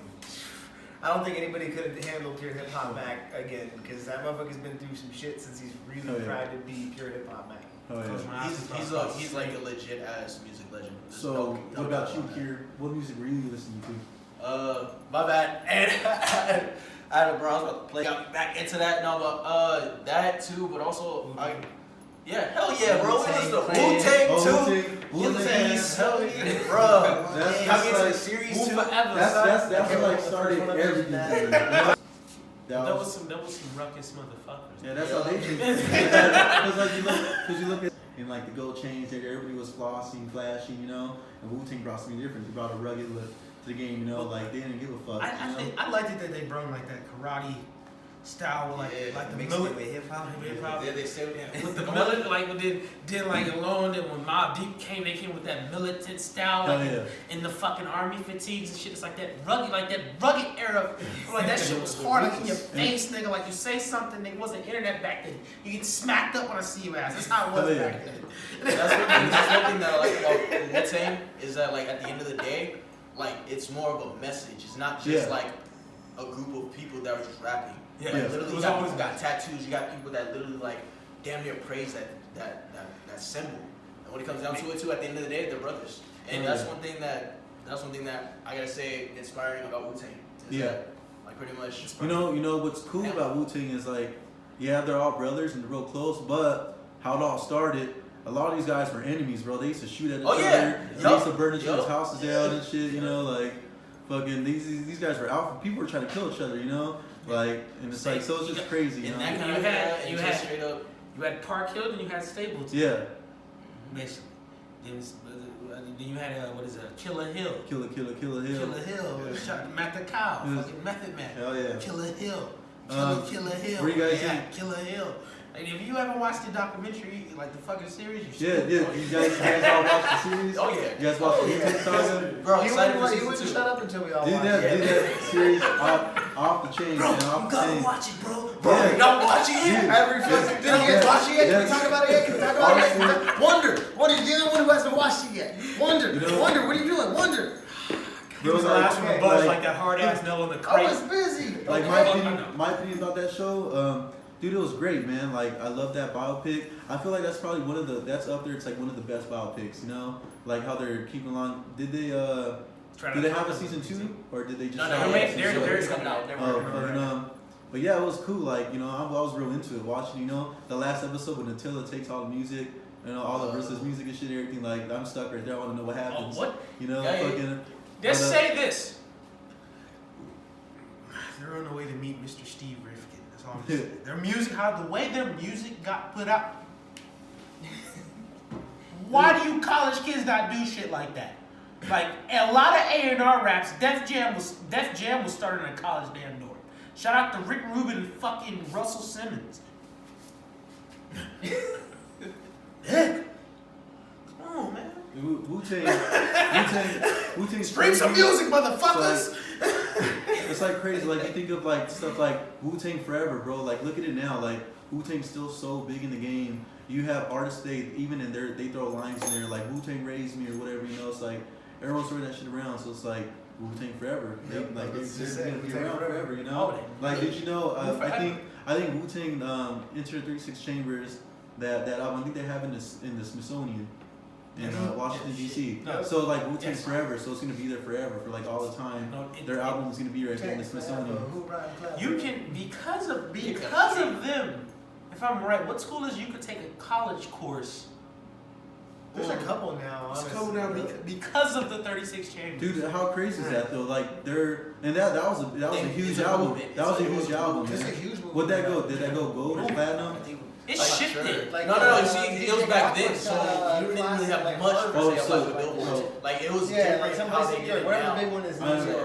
That's crazy. Yeah, DJ Clockwork's got a production course in like some New York college or some shit like that. Crazy. That's crazy. The game's come a long way, man. Fucking. Glad I didn't grow up in the Stone Age, to be honest. Yeah, That shit would have been a lot harder. Not that I couldn't have persevered. Let's That's see, just a different man's game. The next question I got for you guys. So like when it comes to creative process, how does the world around you inspire your creative process? Like each of you giving your explanation, your own opinion. I gotta say the struggle, pretty much. Born and raised in North Las Vegas. off Lake Mead Civic Center, and pretty Have much you been there? Like, you born been and there? raised. I've been there for. Bro, it's crazy. I've been around there for years, man. Word? Really. You already know that some people can't drive. Everyone's getting shot over there. Bro, and shit, like, always shit. fucking, bro. There's like Metro bodies, everywhere. You see like bodies Bruh. in parking lots with the white sheets on them. Bro, like- you see bodies, you see animals, you see bro. It's crazy. That's fucking. It's like. And it's one thing for sure that realizing that is like it has made me into, or it has got me into depression on the line. When it comes down to it though, like my area, it only makes me want to strive. It only makes me strive enough to like with my brothers. Yeah. Like I want to make sure that they strive, and I Yeah. also want to make sure that my city strive. Like this is like they're like no matter what, wherever I go. Then don't get me wrong, I feel like I'm probably gonna like retire in Tennessee. Like, Yeah. I'm not gonna lie. But when it comes down to it, like You retire in I was- Tennessee. Yeah. Was do you have family over there? No, I just want. I think I might want to have like a farm or ranch or something. Yeah, a farm out there. It's cool. Motherfucker had to go to buttfuck Egypt just to see fucking cure. What about you, brother? How does the world inspire your creative process? Honestly, it depends on my mood. I mean, I got a bunch of stuff that I'm putting out soon. Stuff that I put out, obviously, it's pretty diverse. I've got stuff from talking about, the 9 to 5 and working for the man, for talking about racism, talking about. Yeah, like corporate dreams. Yeah, and talk about just- stuff like that. I mean, That's my shit right now. It depends. There's a lot of shit, like what's going on in the world. A lot of shit's fucked up. There's some light out there, but it is few and far between. I think we should focus on it and try to shift more towards that. But people also need to stop ignoring problems, and I feel like in my art, I definitely want to take a path of showing people things that they're just overlooking because it's uncomfortable. It's not a conversation we want us to have. Like. You got people that are about the black impairment and all that are just coming off hella racist. Like they don't mean that. So what but do you think like so what are you saying, like the Black Lives Matter movement? Were you saying that that's racist? no, not at all. Not at all. What I'm saying is that there are people that they use their anger to communicate. So to people that are racist or are borderline racist, it comes across that way. Like I got people, because I'm half white, and I got people on my side of the family that just don't get it. Like I wouldn't call them racist at all, but they see the anger and hostility in the way that some people talk about it, and the way that some people play the victim so hard that they want the people that are younger than who caused the problem to be the only answers. The rhetoric's got to stop on both ends. Definitely. That's just where I'm at. I just want to say this when it comes down to it. Some people, which sucks, we live in that kind of world. Like it sucks because some people are they're I'm not gonna say born per se racist, like just like out of a vagina born, but like they're raised. My bad, they're raised. Like some of them are raised like I had like I'm not gonna lie, I had like one good friend in middle school. He was not racist at all, but when I went to his parents' house, like they were tripping. They were all racist. They were tripping, especially his mom, especially his grandmother. I'm like, bro. But long story short, though, when it comes down to it, it's like he was a really good guy. Is he still around in your life? Honestly, those who are like in that kind of like lifestyle, like that live that lifestyle and aren't like, I feel like those people are like strong. I feel like those people deserve to say what they need to say. Like I'm not saying like any like racist stuff like that, but like when it comes down to it, those are like really A1 people. Those are like probably one of those people that probably like back then in slavery were probably like helping them under the underground road. Like those are probably the people helping them. Like just putting that out there per se, because the world's ugly, and for those to just change it and make it better and want to make it better, like A1s, y'all like keep doing it. Please don't stop. What about you, DJ Space? How does the world around you inspire your creative process? Well, I see the world when I go out. I always see everything. I always keep my eyes open and everything. When you think I'm not looking, I'm looking. I see the world. It's in shambles a lot. And I take a lot of what I see, like a lot of my imagination. And I try to see if it's real. Like see if you could put something that's over, not like imaginable, real. Yeah. But form it for it to be solid. What I mean by that, like put your marks in there. Because people that have creative minds always strive through the world. That's why I always walk through the world and never try to look at it so bad, even though it's bad. Like I remember the first time I think I ever seen it is when I was on the strip. I took a minute to sit back and I just looked. I was like, all these people that live here and don't live here. They're all here for a certain reason, but they all came down here for something tonight. Now these people have been through problems and all that. So I would always go back and always think, do I have it? Do I have it certainly bad? So when it comes to my lyrics, I always try to like write something, keeps you remember, or something that jumps out at you like you're reading a comic, like that. Like I try to like basically, I want you to, when you like listen to it, like take it home and be like, damn. Then look around. It's always watch your surroundings and look where the shadows are. Thank God it happened. RoninTheWarrior, how does the world around you inspire your creative process? So what I do, I'm an observer, so I just like sit back and I watch my surroundings and everything around me, and I take what I want to take in, and I don't take in what I don't want to take in, and stuff like that. And so like with the world, I sit back and I see all the stuff that's going on within the world, and some stuff like I can relate to, some stuff I can't relate to because it's just like the way I grew up and stuff like that. So what I try to do is try to put in what I've experienced and what I've seen and what I've seen other people go through, and try to be that like source to like try to get them out of that mood and stuff like that, and try to be like the uplifting part of whatever it is that they're going through. Pretty much a healer. Yeah. So like Tell them like there is the brighter side of the tunnel. You don't So, always like, have to be. So you're trying to talk to like directly to the people that are going through this shit, that are struggling, and they feel like it's all over. There's nothing they can do, and you're trying to let them know like there's still light out there. You know, just gotta keep working at it and stuff. Mm-hmm. So like hardship and shit in the world around you. That's what's inspiring your creative process. Sure. It's cool. Next question. Does writing songs, creating music, and listening to music help you out with your own issues in your own life? Let's go. I'm not gonna lie, yeah. I had some severe depression when it came out to it.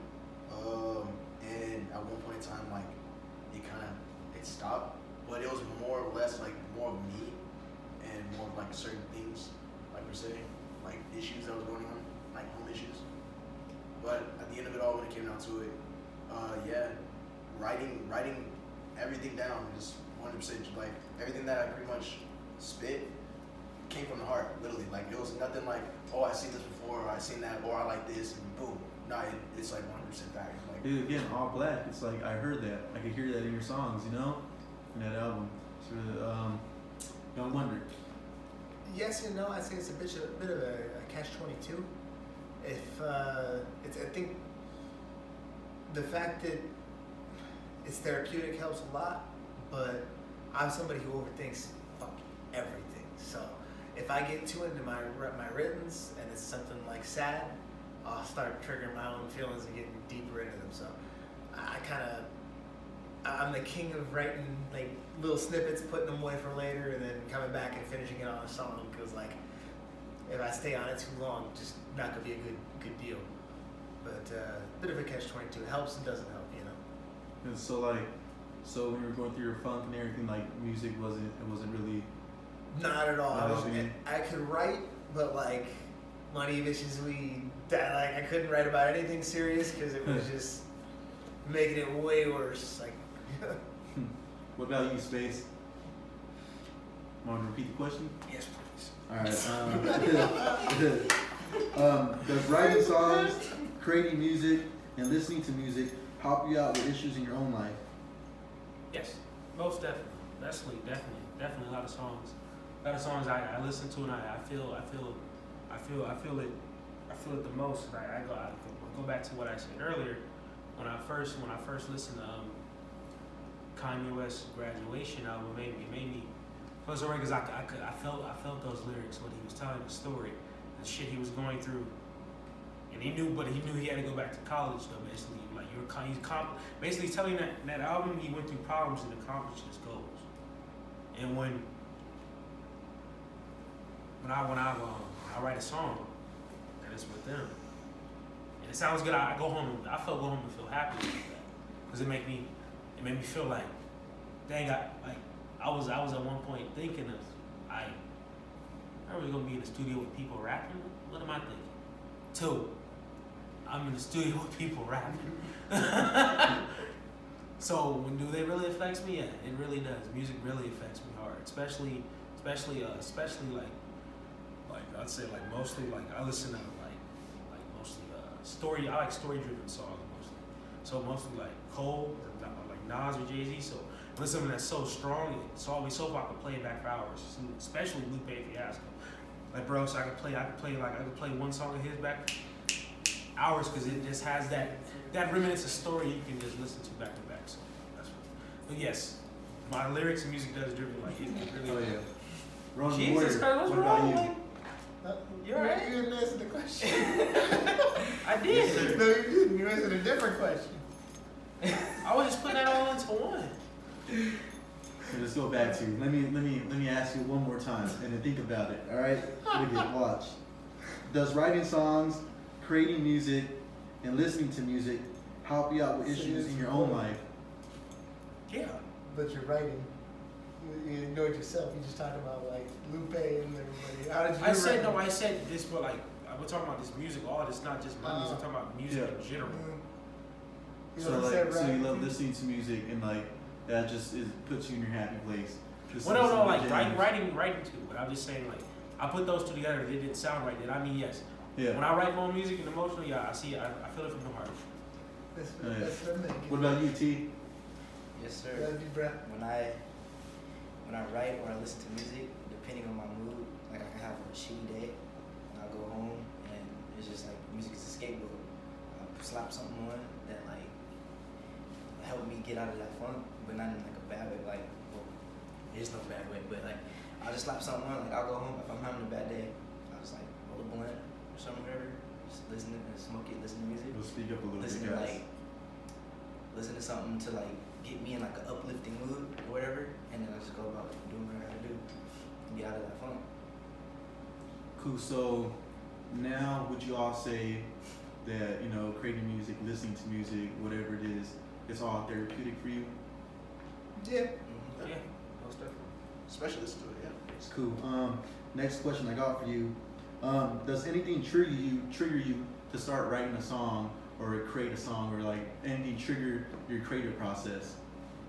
I gotta say, hearing a new Wiz Khalifa song or like creating like, yeah, either hearing a new Wiz Khalifa song, Charles Gambino's track, or if I'm like in a really, really certain kind of mood. Yeah. That's what Honestly, just sitting down and thinking, just like I could be like at work and just go, hey, you know what? I want to come up with something. I'll just fucking spit something for a minute. And if it's cool, I'll write it down. That's his biggest trigger is just myself. So it's just like anything just hits you, like I don't know, the world. It's like what I just asked, it's like it inspires your creative process, Yeah, just like a random itch will happen, and it just doesn't matter. As long as I focus on music, it doesn't matter time of day, whatever. As long as I focus on it, I can typically come up with something. Oh, yeah. What about you? Do you have a trigger? When I hear a beat that's just like give me that face like, God damn, you can feel the hypeness in it. That right there, just I go right to work like a hot wheel set. Ooh, we about to get it in like the hypeness when it's just that shit is just. Ooh. He's ready to say What about you, T?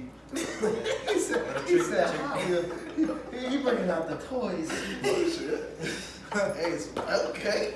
Yeah, I have a trigger. It'll be like with space in it. I have like we'll slap a beat on or something, and this is like within the first 2 seconds of that beat. So Yeah. that beat drops. That's when I'm like, all right, let's go. And I'm just like in there, just jotting down everything that comes. Like I just think of a whole bunch of scenarios and concepts in my head and just jot it down. Boom, it just comes out. When it comes out, it's crazy. Yeah. Feel like me, I say I have a few triggers, like because I have I have some anger problems, and everything. I got some issues, shit. Like You know, like people piss me off. You know, like Space knows me. You know, Oh, back, man. like you know, like. But now how I deal with it, you know, like I'm not out here trying to fight people no more. Stuff, you know, like I can't get in trouble. Should have a kid on the way and stuff and everything. Like you know, hold my job down. Thank you. So it's like I can't be out here getting in trouble. You know, I can't be fucking around like that. So like when people piss me off, bro, I write mean shit, man. Like I'll write a whole verse about somebody that pissed me off, you know, like or something that's just going on in my life. When I hear good music, if I hear somebody and they just have a crazy verse and they killed that shit, you know, I'm just like, dude, I want to write something just as hard as that, you know, or if I hear people talking about a certain artist and they're just like, man, like that was crazy, I don't know how he does that, so then I'm like, all right, I'm gonna come up with something crazy and have just like crazy punchlines and everything too, you know, like so yeah, I have a lot of triggers, I would say. Let's go on to the next question. That's what's that. Music, pretty much, like per se. Bro, Music guy.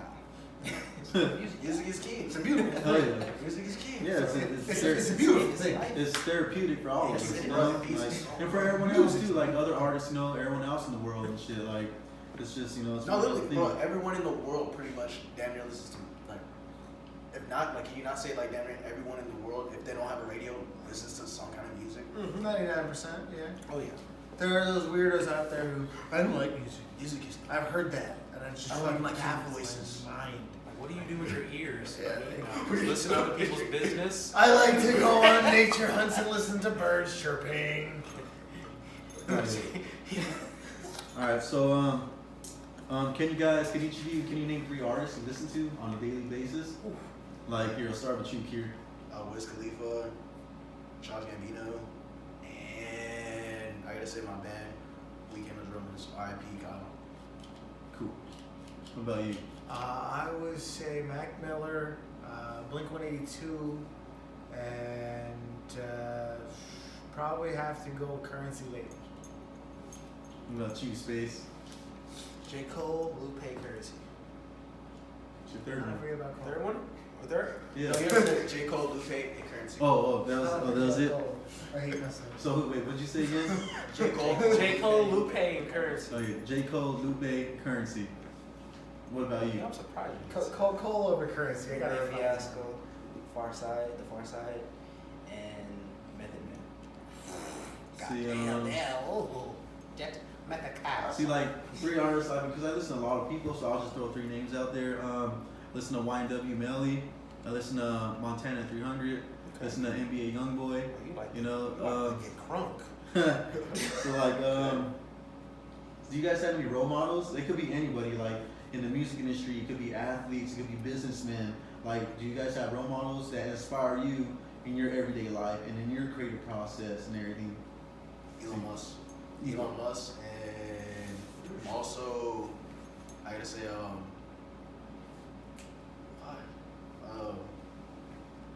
actually, your artist, Dr. Dre. Like, Dr. Dre. just the production that he did, especially with 50 Cent. Like, how, bro. Shit, I'd say fucking Bernie Sanders. Motherfuckers work ethic, sincerity, commitment to his goals and what he wants. I mean, motherfuckers been saying the same shit for 30 years. That says something about the man. You know? That's something to look up to. And then I'd probably also go with Dan Gable. He's a Olympic wrestler. Like, best to ever do it. Yeah. So I said he's one of his biggest things he said. Wait, is, which wrestler? Dan Gable. He's an Olympic wrestler. Dan Gable. What did he place? Did he get like? He placed first multiple times. Yeah. He's like the original U.S. wrestler. He was the man who coined the phrase, once you've wrestled, everything else in life is easy. Okay, that's the guys like Ben Askren and Daniel Cormier. You know, pretty good. And is that all? Or do you have more role models? I would also say I fuck with Cole heavy, man. Cole does a lot of good shit for his people. I want to build a label, and the way Cole has built his label is honestly Contagious just about entirely how I would like to build my label. I mean, just full support for everybody below him, and fuck me, I'll do me whenever that comes around. Like, I could do me on the side as they're doing their shit. Like, they're more important. It's And nice. That's the way I want to do things. It's cool. I like your role models and your explanation. What about you, Space?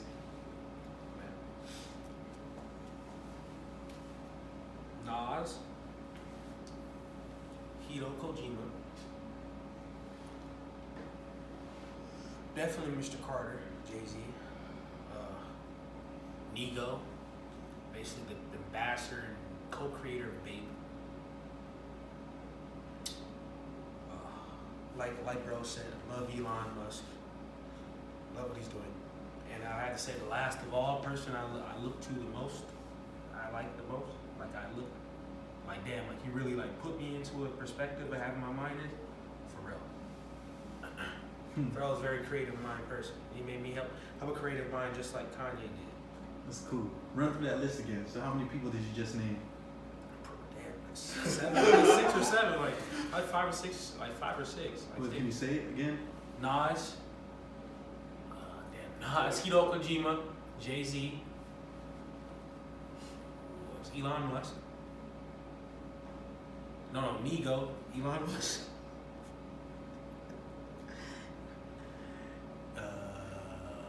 Yeah, for real. Who looks up to him? Who looks up to him all his 6. Cool. What about you, T? Will Smith. Why? Why?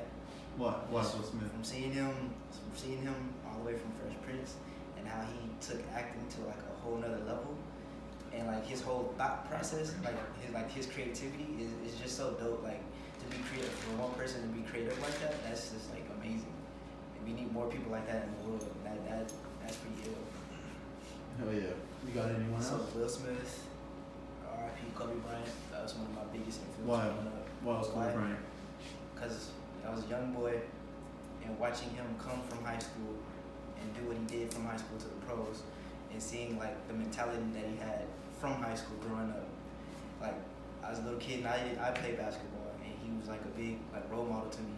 Like everything that he did, he took it, he carried. He had a. If it wasn't for him and his teammates, they wouldn't be where they're at and stuff like that. And he was just like it's so inspiring. The stuff that he did on and off the court, it's just amazing. Lupe Fiasco would be another one, because the way he's a nerdy kid living in Chicago, the baddest part of Chicago. Yeah. And for him to do what he did, he created a style that, if you look back, certain artists nowadays, you can hear it. You can see that the style, and he doesn't get his recognition that he deserves. No, he That doesn't. man, He really doesn't. That, Fuck his label. Hey man, bunch of vampires. His label. Yeah. Like, Biting. yeah. bro. Who else? In the Wayans family. Why? Why? Because they're a whole. It's a whole family. They took a whole production and built like a foundation off that, and they had their own. They made their own. They did their own. They're the ones that did scary movies. All the scary movies, they made those. Hollywood took that. Hollywood just took it from them. Like right underneath, that swept right under their feet to try to profit off of it. But I like how hard they were to get where they got, and then they make sure everybody in their family is straight. Yeah. Mm-hmm. Is that all? All right, let me see. Let me think of a couple. One, I'll say Arnold Schwarzenegger, because I don't know, like he grew up like dirt poor, you know, in a small like village, and then he comes to America. Well, first he's a bodybuilder, you know, he's a bodybuilder, right? Yeah, he was one of the greatest of all time. He was like Mr. Universe and stuff, Yeah, like, crazy. and he holds countless records in that. You know, he's broke countless records.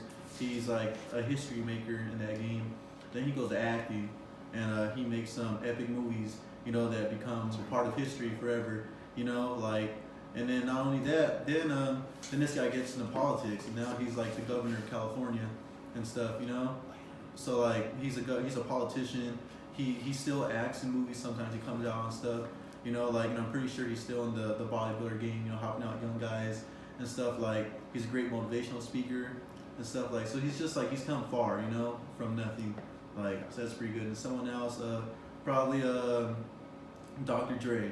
You know, I like Dr. Dre because he's just like legendary in so many fields. You know, like, he's a crazy producer.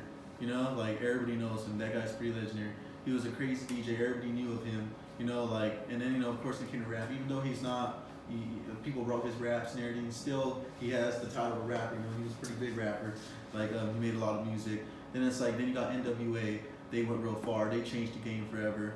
Fucking, then Dr. Dre, Then he leaves Death Row Records and he goes starts Aftermath. That's supposed to be a shitty label. They end up fucking going crazy, bro. They sign Eminem, they sign 50 Cent, you know, and then fucking those guys, they just blew up, you know. Everyone was just like, why a white rapper? Really, Eminem? Hell yeah. Look at him now. They put the like, They contradicted Dre for that. fucking Look at 50 Cent. hell yeah, like, you know, that's crazy. Like Dr. Dre, he's done so much, and then he creates he does Dre Beats and gets a contract with Apple and stuff and everything. Like, so like, what was he, like the first billionaire in the Yeah, rap see, industry? here's the craziest thing. He still lives in Cali. R.I.P. Nipsey. Nipsey literally like in his own home. But look at and Dre is still what, billionaire? Yeah. Still living in Cali. Dre was the first black billionaire. Yeah, wasn't he the first one in the industry like to hit $1 billion as an artist? First black billionaire, period. Like when it comes down to it, Dre and Jay-Z He's is a like black male because Oprah. Dude, Dre, Jay-Z, they're dope. Jay-Z's dope. He's one of my idols also for the same things. He's just legendary. So many fields, with you so know? many And that's called being versatile. For this next segment, it's called Group Aspirations. I've seen that Space E&T will be dropping music videos in the near future. Can you tell me what songs you will be shooting videos for? definitely one has to be up. Phantom of the Pain. Definitely have it up. Phantom of the Pain. Fade McGee. That's gonna be a crazy one. Everybody's gonna get lit in that video. Don't be that. They're gonna get Fade McGee. Metal Slug. Definitely Metal Slug. Was it those 4 out of the Ruthless Special? I like that. Metal Slug. That's just period. That's just period. Metal Slug has to be shot. That's period. I'm making Superhero as a video. Corporate Dreams probably gonna get one too. Dude, so you guys are gonna like, you're pretty much just dropping hella videos then. Yeah, I got the homegirl Hillary Antoinette on Instagram. She's all over my Instagram. She is honestly the best in the business when it comes to directing and photos and shit. I mean, the shit she can do with 5 minutes is just insane. And like, she's a little expensive, but she's worth it entirely. So are you guys excited like to get moving, shoot these videos? Yeah. He won't Oh, yeah. shut up about it every day. Like- I got a new idea for the video. Promo, guys! Promo! Hey, so I got the shoot location already. Just so you know. Gotta get the visuals, guys! Gotta get the visuals! You gotta get the guests lists, gotta get the people invited. So like, when you guys do all these ideas, like, is it Who's Is the it- first who gets crazy? when you guys get together and you brainstorm and stuff, is it all of you together, or is it like, does usually one of you take the lead and you come and everybody just follows and like you start dropping ideas? Yeah, it's usually all of us, but sometimes like maybe one person will have like this big idea. Oh yeah. Do you guys conduct and film your own videos, or do you hire someone to shoot your videos for you? Both. Both. And then you said you're into videography and photography, right? Yes, sir. So you have your own equipment and everything, Yes, like. sir. Oh, Booty, I'm not gonna lie, it's booty, but you know, when you make whatever what you Well, do. it's like, yeah. He does most of the promo stuff and stuff like that. He does a damn good job, especially with what he's Thanks. got. So. So like, I know you guys dropped Ruthless Aggression Era, and you dropped some singles. You know, is there gonna be an album coming like on the way soon in the near future? Yeah, every year. Man, which one's next? Was it the EP or was it Twilight? Space. Were we doing Twilight Zone or were we doing It's okay. Coast to Coast? Coast to Coast is getting worked on right now. Yeah, but which one were we dropping first? EP. Short EP. Yeah, we got that.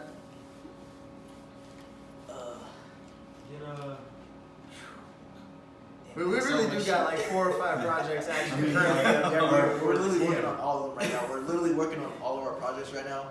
On top of all the group I think we're projects. still debating on which one we're thoroughly gonna drop. Are one of them a long play? One of the. We were talking about a long play, yeah. That one's gonna take a little bit of time to get out. Yep, it's gonna take a long while. That's the whole reason for the dual process. It's Yeah. gonna be a long place. Hell yeah. Let's see. Here in the city, is there anywhere you want to perform that you haven't already performed at? Brooklyn Bowl, Brooklyn Boat. MGM, On the record. Raiders when they open.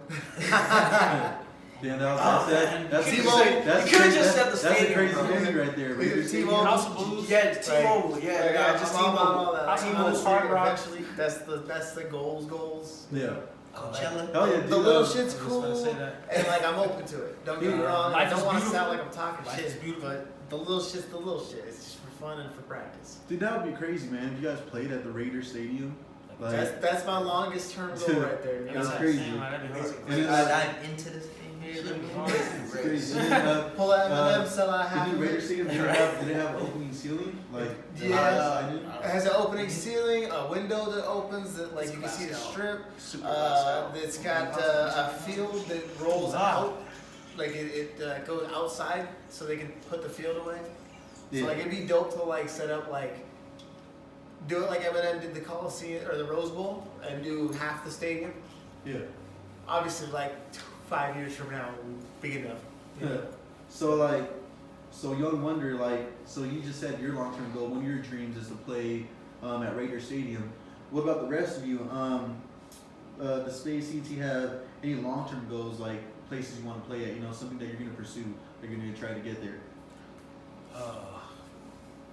I really want to play. CMXX. You said what? CMXX? CMXX. CMXX. That'd be alright.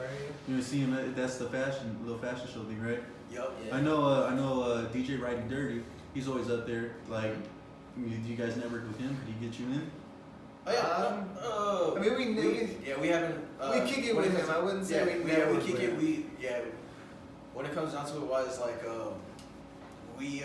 he mainly like DJs there and like other places, but like it's mainly just like him thoroughly DJing, trying to like build his brand. Oh, so it's like, when so you it guys comes- are sticking to your own thing, Uh, like, Yeah, you yeah. know? Like we still socialize per se. Yeah. We it's just that- socialize, Yeah, it's he's- just he's- that. He's the homie stuff. I feel you. He just It's stays like on we're his all brand, in his the same rappers. boat, you know? Oh yeah. Like, it's like, but you know, I'm doing this interview podcasting, so it's like I have the opportunity. I can work with all you guys, you know, like because at the same time as I'm building your brand and whoever other guests I have, I'm building my brand at the same time. You know, we're doing favors for each other. You know, vice versa. Like, so that's what's cool about these little like podcast interview things. You know. Oh, yeah. Let's see. What is something you want to do this year that you weren't doing last year? We are actually hosting a mini performance. Well, mini's not gonna be the word for it. Yeah. We're hosting a bonfire that's gonna have performances. It's gonna be out in the Nellis Dunes. We got Cognition, we got Roy LaRange, we got Najee Fortiado's coming. Zerby said he might stop by We for got a Biggie set. Feeling Ghetto. Feeling Ghetto's See coming what's by. up. See what's up with Dumb School. We're gonna have some artists come out. Whoever wants Oh, to feeling come ghetto, Las art Vegas. shit. The T-shirts, Yes, apparel and sir. stuff.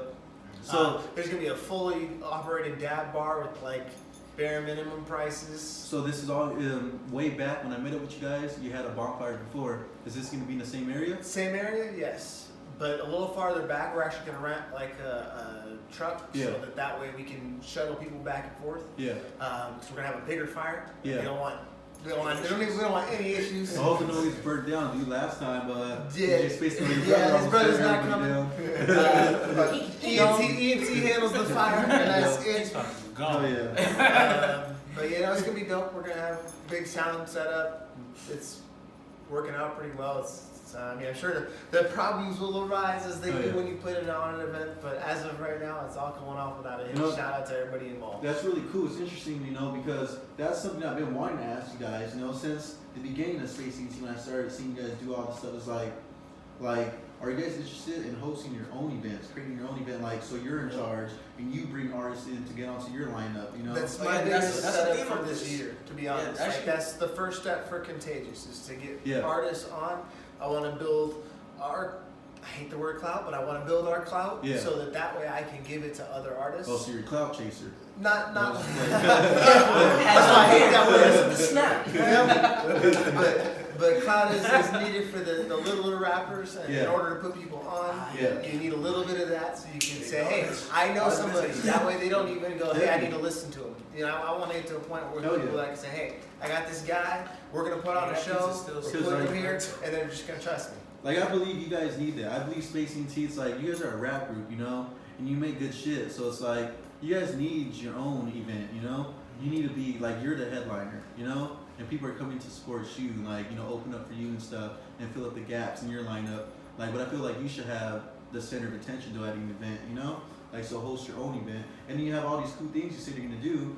So it's like you're creating revenue streams, and now Space ENT is profiting. You know, like you're making money stuff. Like events are the easy way to create revenue streams and promote yourself and advertise yourself and do the same thing for other artists. You know, so that's pretty cool that you guys are gonna do that. You know, and I'd like to see more of this, like more events in the future. You know, like 'cause that's what you guys need. That's what's gonna blow you up. You know, especially if you have dope events and people are turning up and everything. It's like the word's gonna get around. You know, it's gonna get around That's the the word. city. Plus, on top of that too, just want to put this out there. This event is Project Orion, and it's from the artist for the artist. Hell yeah, it's dope. It's dope. Yeah, basically what we're trying to do is we noticed a really bad trend of improper set lists being set up and like What, they're always wait, last what minute. does that mean? So like when you make a show, you know the set list isn't made public till the end because there's usually changes, whatever, Yeah. whatever, Yeah. whatever.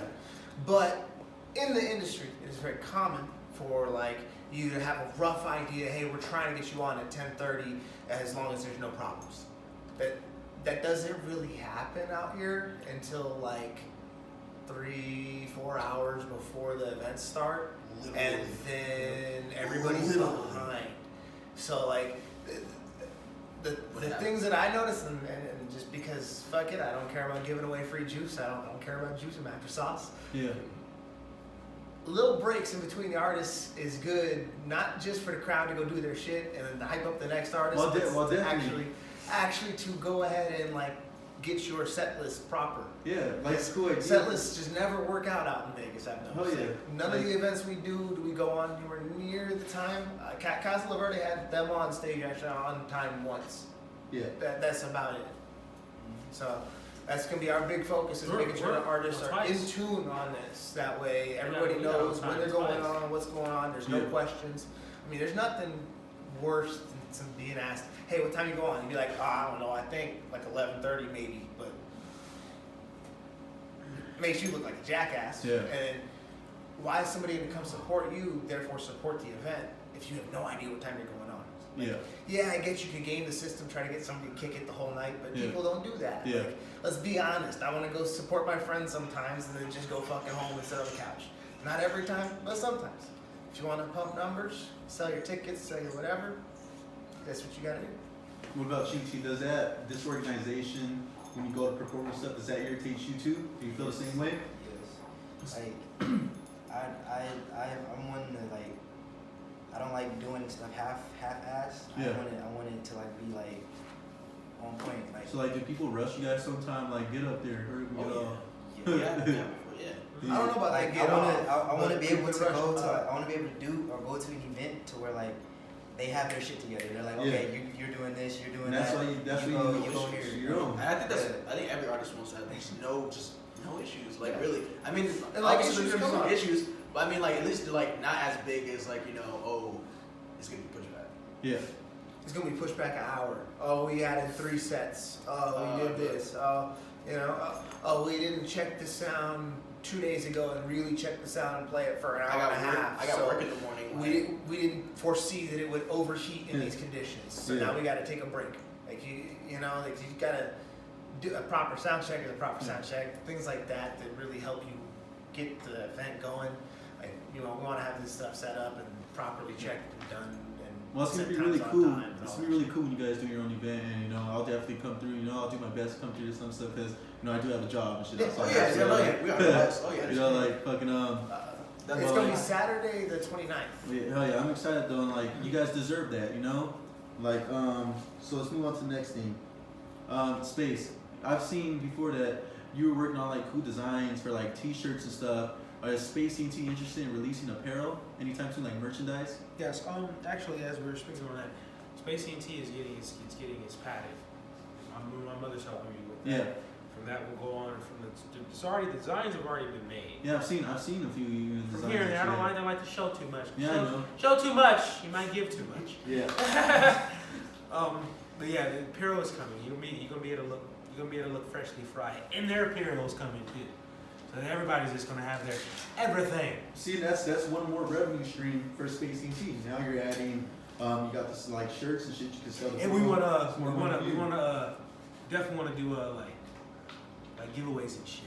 Absolutely. That's what we're gonna be starting here in the next probably 3 months, I'd say. Hell yeah. Maybe a little Everybody sooner. interact with your target market. See, that's the key thing. We really just want to just like get with our core. We want to give and give back, man. Like, you know, Especially if you fuck when with you us, say we this. want to be able to give you something. You know, if it's a $50 gift card to your favorite fucking coffee shop, like that's the type of shit we want to do. Yeah. If you're an artist that fucks with us and we fuck with you, we're gonna help you share your shit, get your stuff out. Like, Oh, yeah. you know, you got to give back to the community because it's the only way for everybody to benefit from art. Oh yeah. Let's see. Moving on to the next segment. This is called The Message. So does Space ENT have a mission statement? And if you do, can I hear what that is?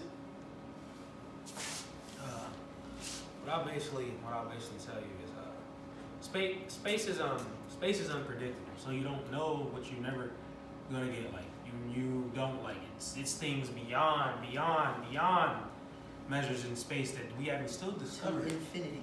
And beyond. So when I tell you when we come to build it, it's like an impact of a black hole. We're gonna absorb that shit, especially when it's stage. Because one thing I tell you, we all do that stage. We want you to remember. Yeah. That's one thing about stage performances. You do a stage performance perfect, you're gonna remember that shit. Yo, them niggas was tight. Them motherfuckers were tight. So always like even like I go back to the music, like on point shit and good shit and rememberable shit gonna make you be rememberable. Yeah. X_X. Yes, sir. X_. But space is unpredictable. That's what you get when you come with us. You're not knowing what the fuck we gonna bring. Space ENTs for the misfits. Yes, So sir. the misfits X out. Guys, motherfuckers that knew they were somebody always X out. I was X out a lot of shit. So your reason for being is for like all the misfits out there. Yeah, I mean, the whole, like you said, this X_X comes from being X'd out. Like, Yeah. we've all been X out from something. X'd out of something, been in a group, kicked out for petty reasons, you know, name it. Been there, done Reasons. that. Exactly. Like one thing I'm doing this podcast interview thing. Growing up, you know, people have X'd me out or had problems with me because I talk too much. You know, everyone's like, "Oh, you talk too much," and everyone had a problem with that. So like, let me have a talk show then. You know, like. No, it's like, I'll you know? never forget the first time somebody told me you can't rap, you don't Yeah. rap, you're a liar. Yeah. Finally, they heard the the song, they're like, oh, okay. Gotta prove the motherfuckers wrong. But like, you know, that's one thing. Just do you, fuck what anybody says. Everybody's gonna hate or they're gonna love, and really it doesn't Yeah. matter because life's too short to give a fuck. At the end of the day, guess what? I don't give a fuck. and I'm still gonna be here with my homies. So you agree with that, T? You guys are for all the misfits and stuff. Yes, sir. Misfits, you nerds out there, man, are like just For the can't. people that got laughed at, excommunicated from Yeah. stuff. Oh, you Yeah. like something not like everybody else. You're weird.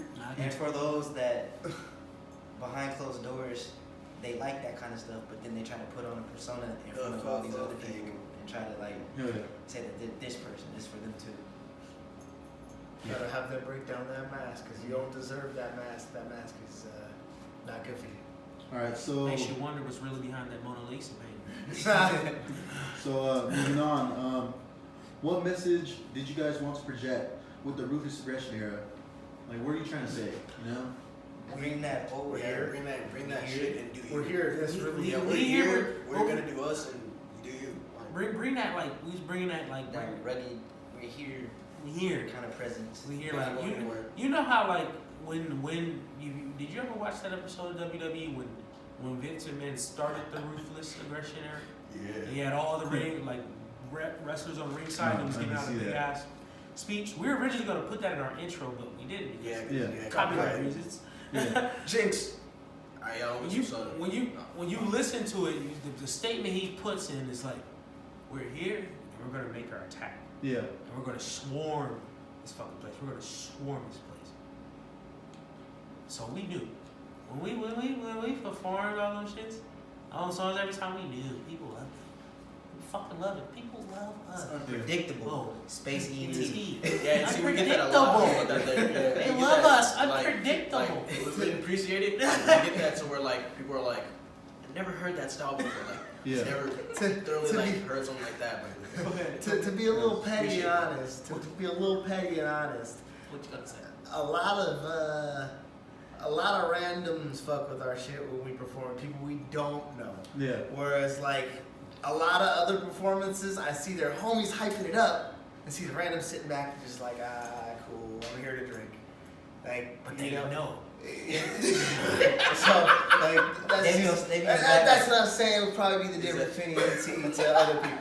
Is I don't think anybody's ever come up to ENT and said you can't rap or laughed at us or said Actually, quit your day job or done any of that we've shit. only had people. We've only Now had that people we've that said preach. this, I'm sure it's gonna happen. I'm sure we're gonna have the people come out of the woodwork because I'm sure there's people that keep to themselves and just. Yeah. We appreciate y'all. We really We do. appreciate y'all. We love you checking us out. For example, you know, I know for a fact that people who don't follow me on like Instagram, Twitter will still check out my shit, and it's kind of laughable to me to be honest. But It happens. See, this next question, I'm gonna ask T. I haven't heard a lot from you in space, so I want this question for you guys. What does this album say to the competition and your fans listening? Like, Go ahead.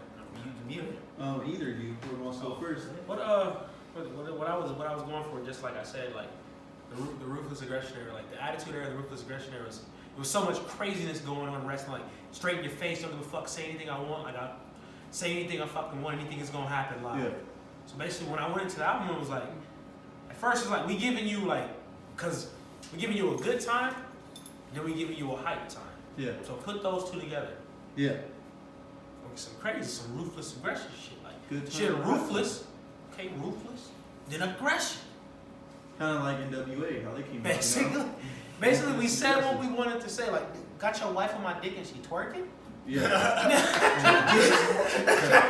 true story. That's you, right? True story. Yeah, I'm not proud of that, but true story.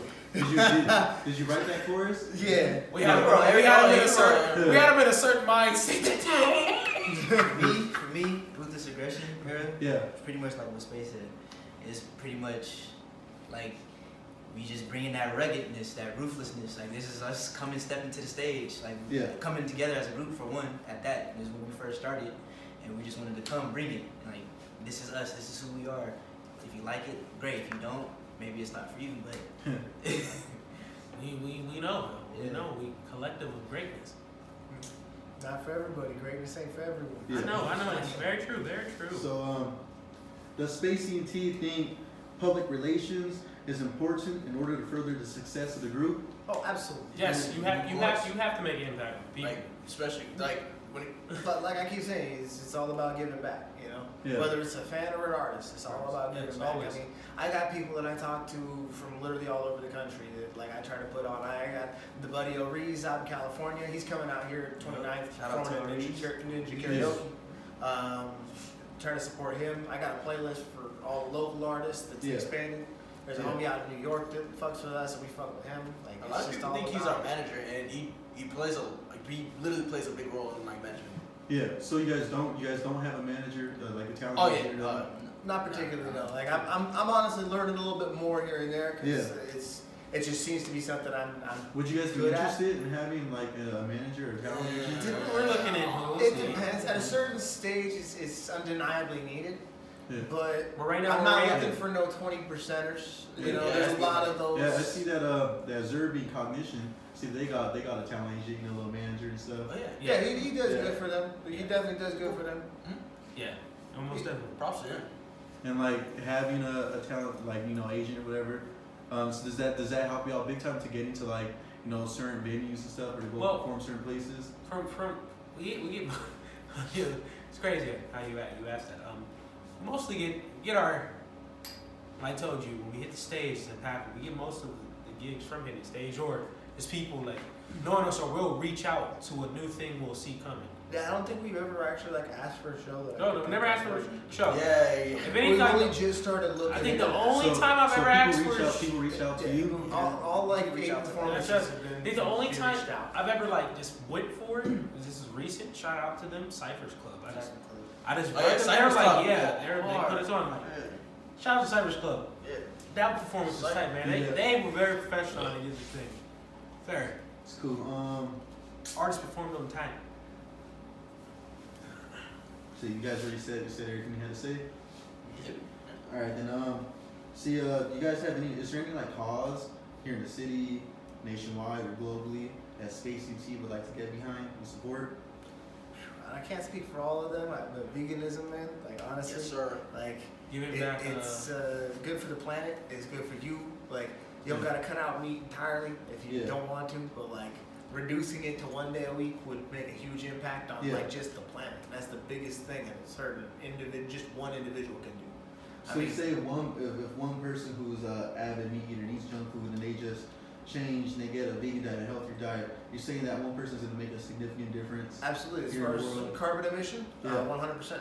And like when you think about like the water that goes into feeding the cattle or whatever, plus the food, the water that goes into the food that they eat, you're looking at like a 30-minute shower per day every day to make up the difference. And like you don't need to do that. Nobody needs a 30-minute shower every single day. It's crazy. You can limit yourself to 15 minutes. What about the rest of you? Do you guys have any? I gotta say, just like with water, ocean, plastic, like waste, like stop wasting. Minimize, recycle. Stop. I was gonna say reduce, reuse, Yes. and recycle. This reduces the first fucking thing, and people forget that shit.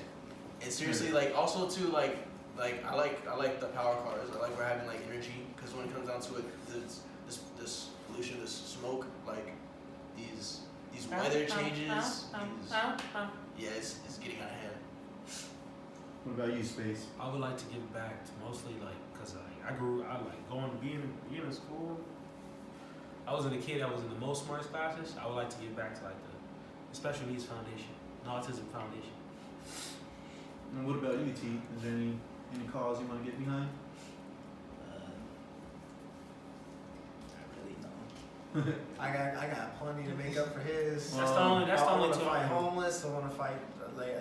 Honestly, it's so cheap to just buy a bunch of houses and give them to the homeless. Not give them, but like come in, check on them, fucking once every 3 days, make sure they haven't wrecked the place, and make sure to get the job. You ain't never lied. It's cheaper for the government to do that. So like if somebody's doing that, like it helps out society greatly. So sometime this They'll year. get on you.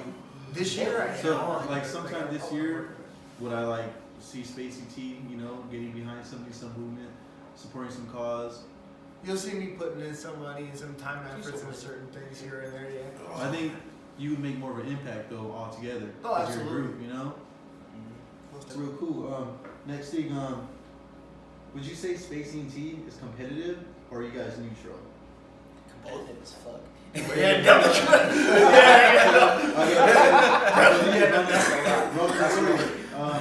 then, what's your take on that? Like you guys have to be competitive. You gotta be out here. You gotta be aggressive. You know. Well, yes and no.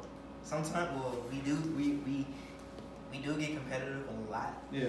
But then at the same time, we're just like we try to sit back and just do us and shit like that. But then when People need to be checked. Somebody comes over the damn foxhole. People need to be checked sometimes. Do you think you could ever be too competitive? Nah. You said what? Nah. You said what? You think you can That's ever not be even too crazy. competitive? The way I see it, By the way, it's a challenge. Like it's like accepted. Like for those that don't want to like do any like competitive. All right, cool, understandable. But it's like if you don't challenge yourself to what you're doing, Yeah. you're gonna do the same shit. You're gonna get a lot of samey You same. don't want to be stagnant. You're gonna sound have like you ever? you're gonna sound like the same shit on every track. And there's a lot of people that do that, and that's cool. Like there's a lot of people that do that on the big level, like not even locally. No, more like Willie Lump. Like, Definitely. you know, and for some people it works. Like you can, the Wiz Khalifa's and the currencies, they can get away with it, but not everybody can. You don't want to end up like the Rick Ross. Let's be honest. Who really listens to Rick Ross? So like, Yes, but how often? I listen to Meat Board. Exactly. Do you listen to Rick Ross every album? I'm gonna listen to Meat Board. Rick Ross is a good feature artist now because he's played out his own sound. Well, he's rich as shit now. But he's also every one of his albums sounds the same. yo a guys, couple wing stops. moving on to the next thing. Of course he does. All of you, let me hear you individually. What would you guys like to say to other artists that are here in the city or in the world, in the country, whatever, that are all trying to do the same thing as you? Like, what's your message to them? You want to like people who probably trying to do the same thing, they think it's too hard, or just whatever it is. Like, what message you have to other artists? I said it. What I would say is, you're trying to, kind of like I say this all the time. Give love to hip hop first. Like really loved the music, like really loved it, like really loved it. And try to like just look close in your soul, because I didn't find. I found these just going through a quest, and they came together as a magnet. And when we noticed that, when we made a couple songs, we're like, yo, this is fucking faith. Because I tell people believe in faith in reality. The universe will always pull through for you. Hell yeah. Moving on to the next segment. This is haters and good publicity. See, question 1. Does Space E&T have any known haters? There's a lot of shade. Some of them are even like You're playing like looking behind or like just like It's like behind the scenes. it's like the Persian army firing their arrows, lots of shade, yeah. but you don't know where they're coming from. Yeah. It's like I say, it's like fighting like one of those like weird, crazy bosses in Metal Gear Solid, and you don't like really know what it is, but if you beat it, you're gonna know what it is after, because you're gonna be like, they'll call you in the Kodak. But it's still that other question: what the fuck is it? Because I haven't ran into it. Still, but it's somewhere in the fucking crowd. Somebody fucking hit the ball right in that bitch. Home run. It'll hit one of those motherfuckers. It'll show. But we don't know. It's just like a motherfucker in the crowd. So like, Just like this. I know I've personally been asked if I feel some type of way about people locally.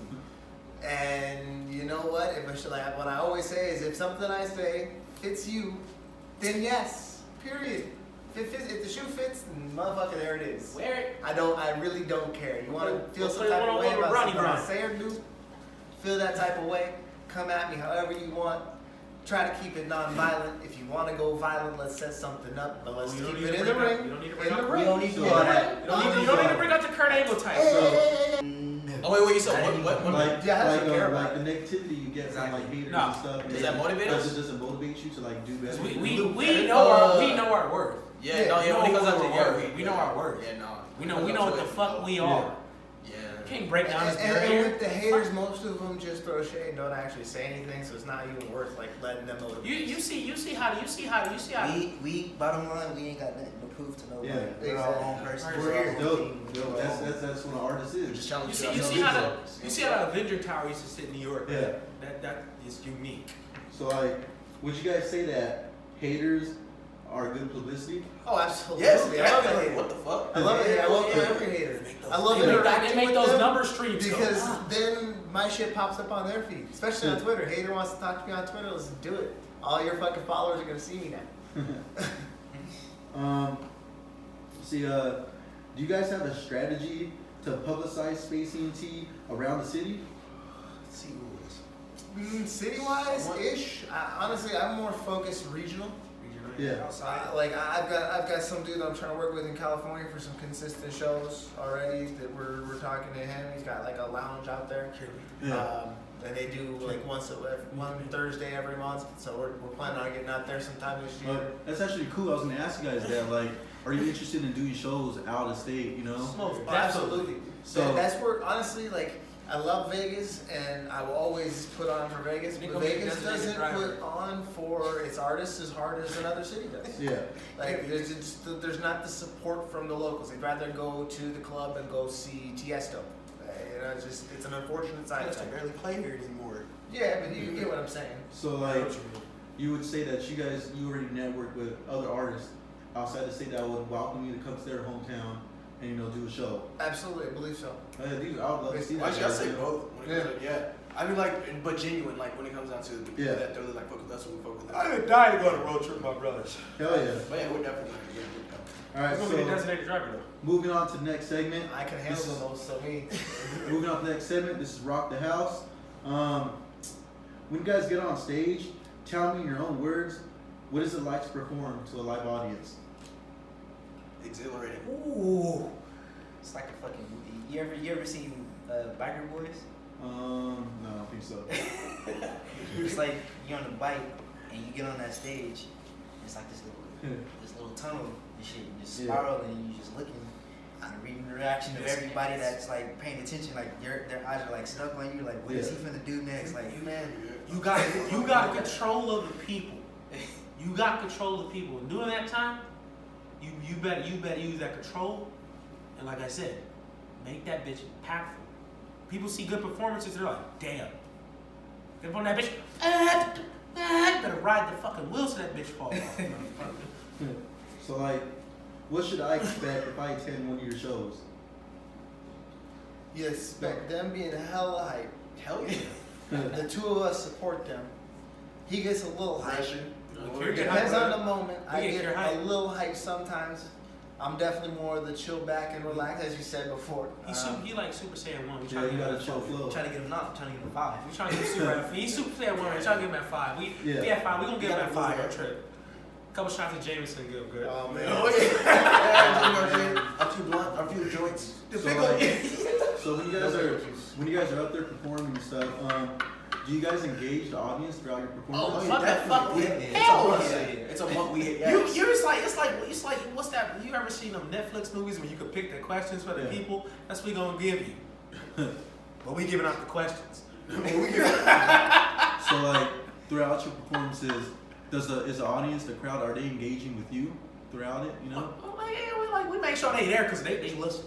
They Yeah. looking. It's like watching. It's like you in the 1960s and you watching Batman. Yeah. Batman Robin on TV. Like people tuning in on your shit. Like people watching.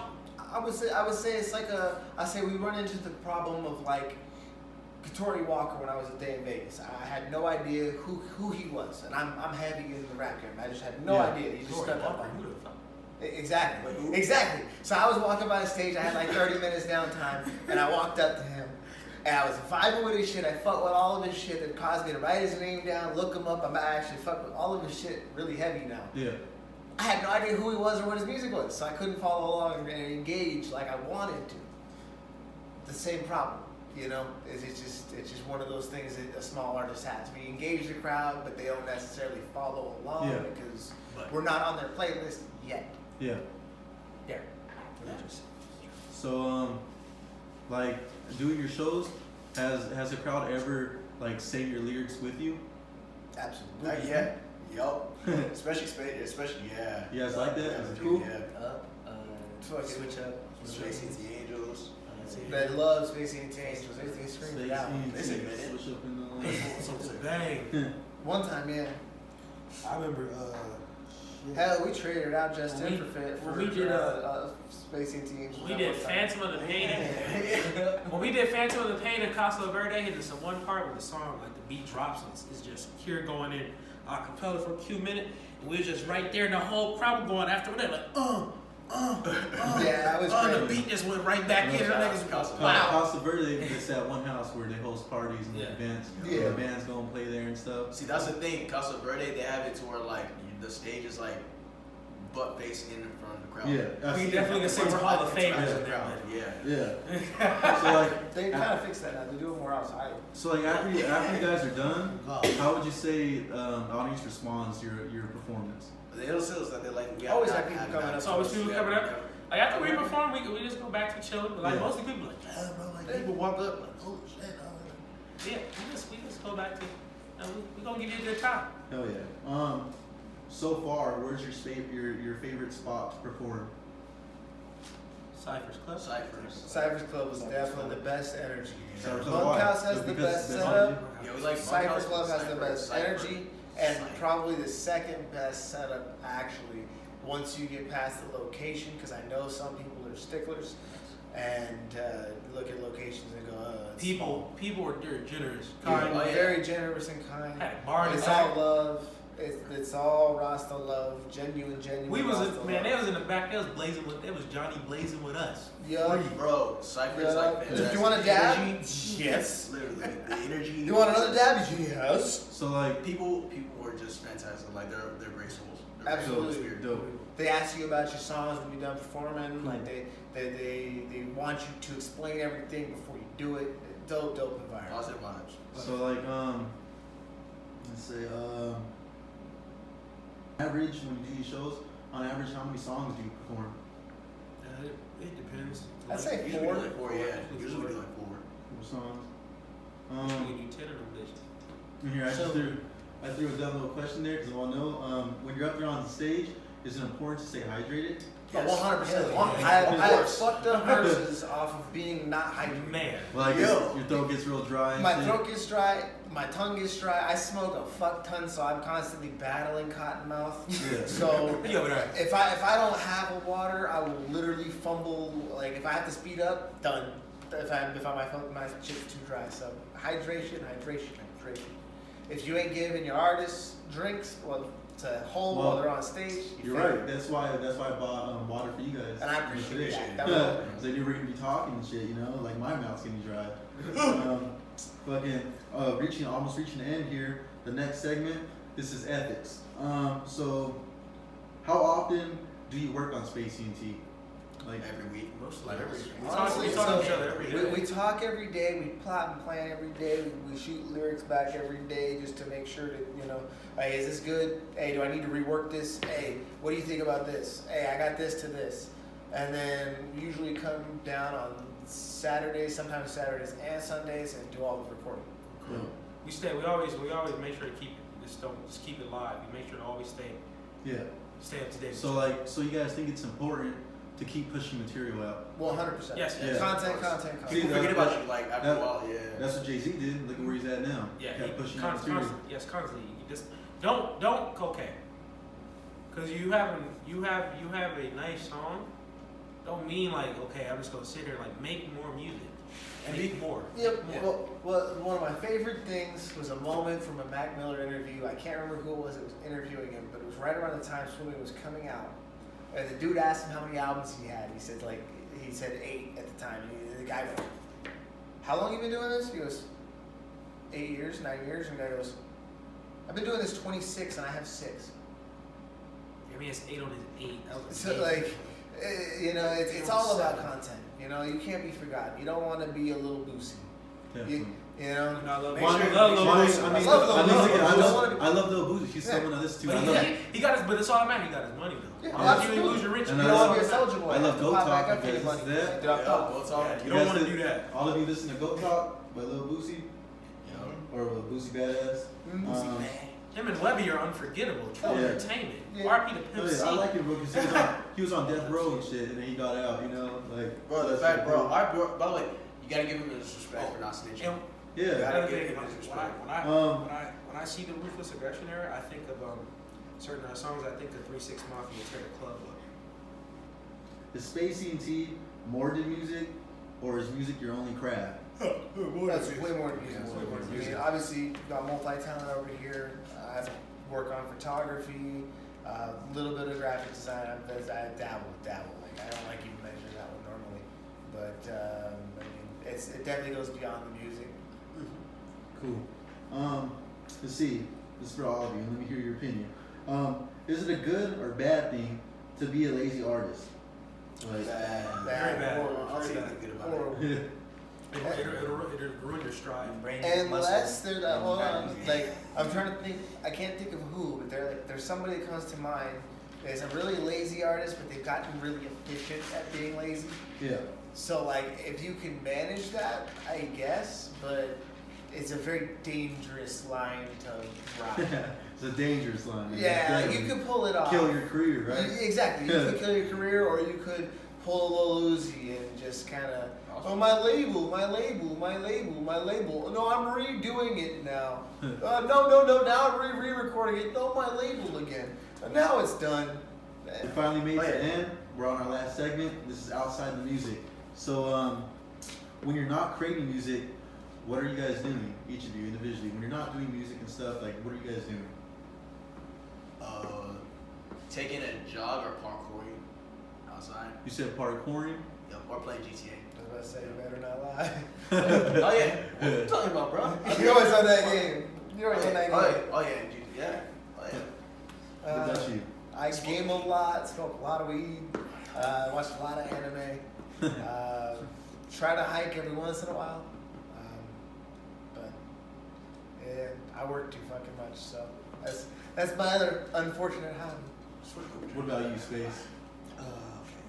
Video games, watch a lot of movies, listen to a lot of music, drink a lot of beer. DJ any type of crazy parties that's going on, you know, or playing, or you know, my nerdy ass looking up comic books and action figures. But yeah, those are that's what goes on. Reading comics, watching. Yeah, movies. you draw, right? Yeah. You draw your comic books and stuff. I seen that. You have pretty good artwork. I respect it. Thank you. You know, do you Steady as mother. do artwork for your album covers? That's one thing I'm gonna get a pad. He's gonna do one for mine, that's for sure. Yes, I am. Dark Knight. Dead ass. I'm gonna get a pad and a stylus, and I'm gonna start drawing. On See the some of his Cool. drawings, his gambling, shit was tight. If you guys weren't pushing music and stuff, what would you be doing today? continue with my martial arts training. Dead. And what did you I stop still do that? it. I still do it. I'm still going. I just Not as serious. not as serious. Yeah, it's like now you're focused more on Yeah. this music stuff. Yeah. What about you guys? Man, pre-injury me would have said wrestling. My goal was originally to be an Olympic wrestler, but then I got a back injury, so Yeah. like that whole thing. I mean, people argue you can still do it, but it's one of those things. It's a real big setback. Yeah. And there's no argument around that. But I'd be stuck being miserable at my job, just not looking for a way out of it. Because I can make a lot of money doing my job, especially if I get moved to a bigger shop. So like, a lot of people get stuck where I'm at. Like my dad wanted me not to get into it because like, people What'd you just do? know it's good. I do like collision repair. I'm in like I'm with the guy you come to and we'll tell you how much it's gonna cost. Yeah.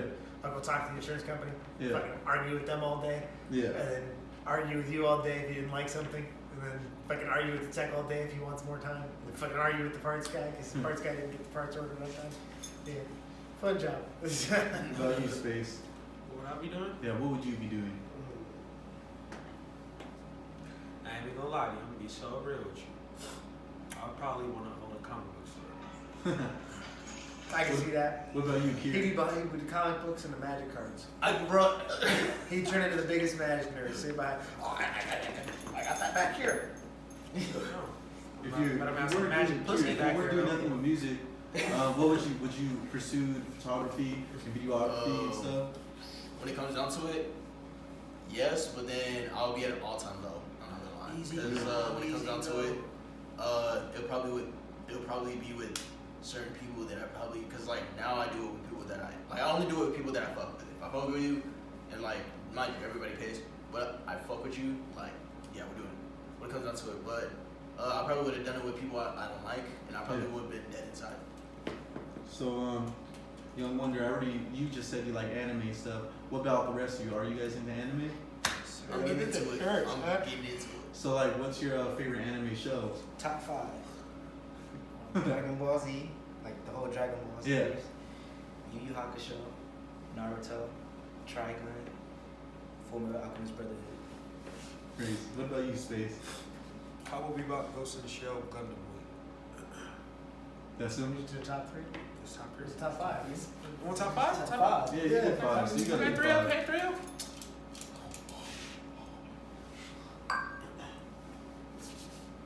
Black Lagoon. Ooh. That's unexpected. Then, the 90s version of Dragon Ball Z. Fucking me. Unrated version. Okay. I gotta go with Naruto at number 1. That just has a special place in my heart. Yeah. I need to stop watching this and stop playing. Man, I'd have to go with My Hero Academia actually. That's Yes, I number watched 2. that. That motherfucker shit goes hard. I was gonna say on Crunchyroll last night, but Yu Yu Hakusho. Gundam Wing. Why y'all not saying G Gundam though? That's that's the shit right there. Fine, not Gundam Wing. Gundam Double Zero. Gundam Double Zero. Yes. That's the superior one, if we're being honest. That has the best story. Then I'd say Full Metal Alchemist. I think that leaves one more spot. So I'll give that to. I'll give that to Demon. Well, that's what I meant. That's the only one. The other one doesn't exist. The other one does not exist. I'll give it to Demon Slayer because that's shaping up to really fucking good. What about you, Kier? I'm thoroughly getting into it, but I gotta say at the moment, thoroughly, I gotta say Dragon Ball, Death Note, and Naruto. Damn, you like Death Note? Y'all never said One Piece. I was about to. I'm confused. I was about That's to. your favorite. What was I was that? about to. What was that? I was finna say you can't forget You One Piece. listen, you watch Death. You look like you'll watch Death Note. I ain't gonna lie. Well, now, I know you guys all of you are Marvel fans, DC fans. Yes. Sir. Yes. No doubt. Alright, so, each of you, what are you? Are you Team Marvel or Team DC?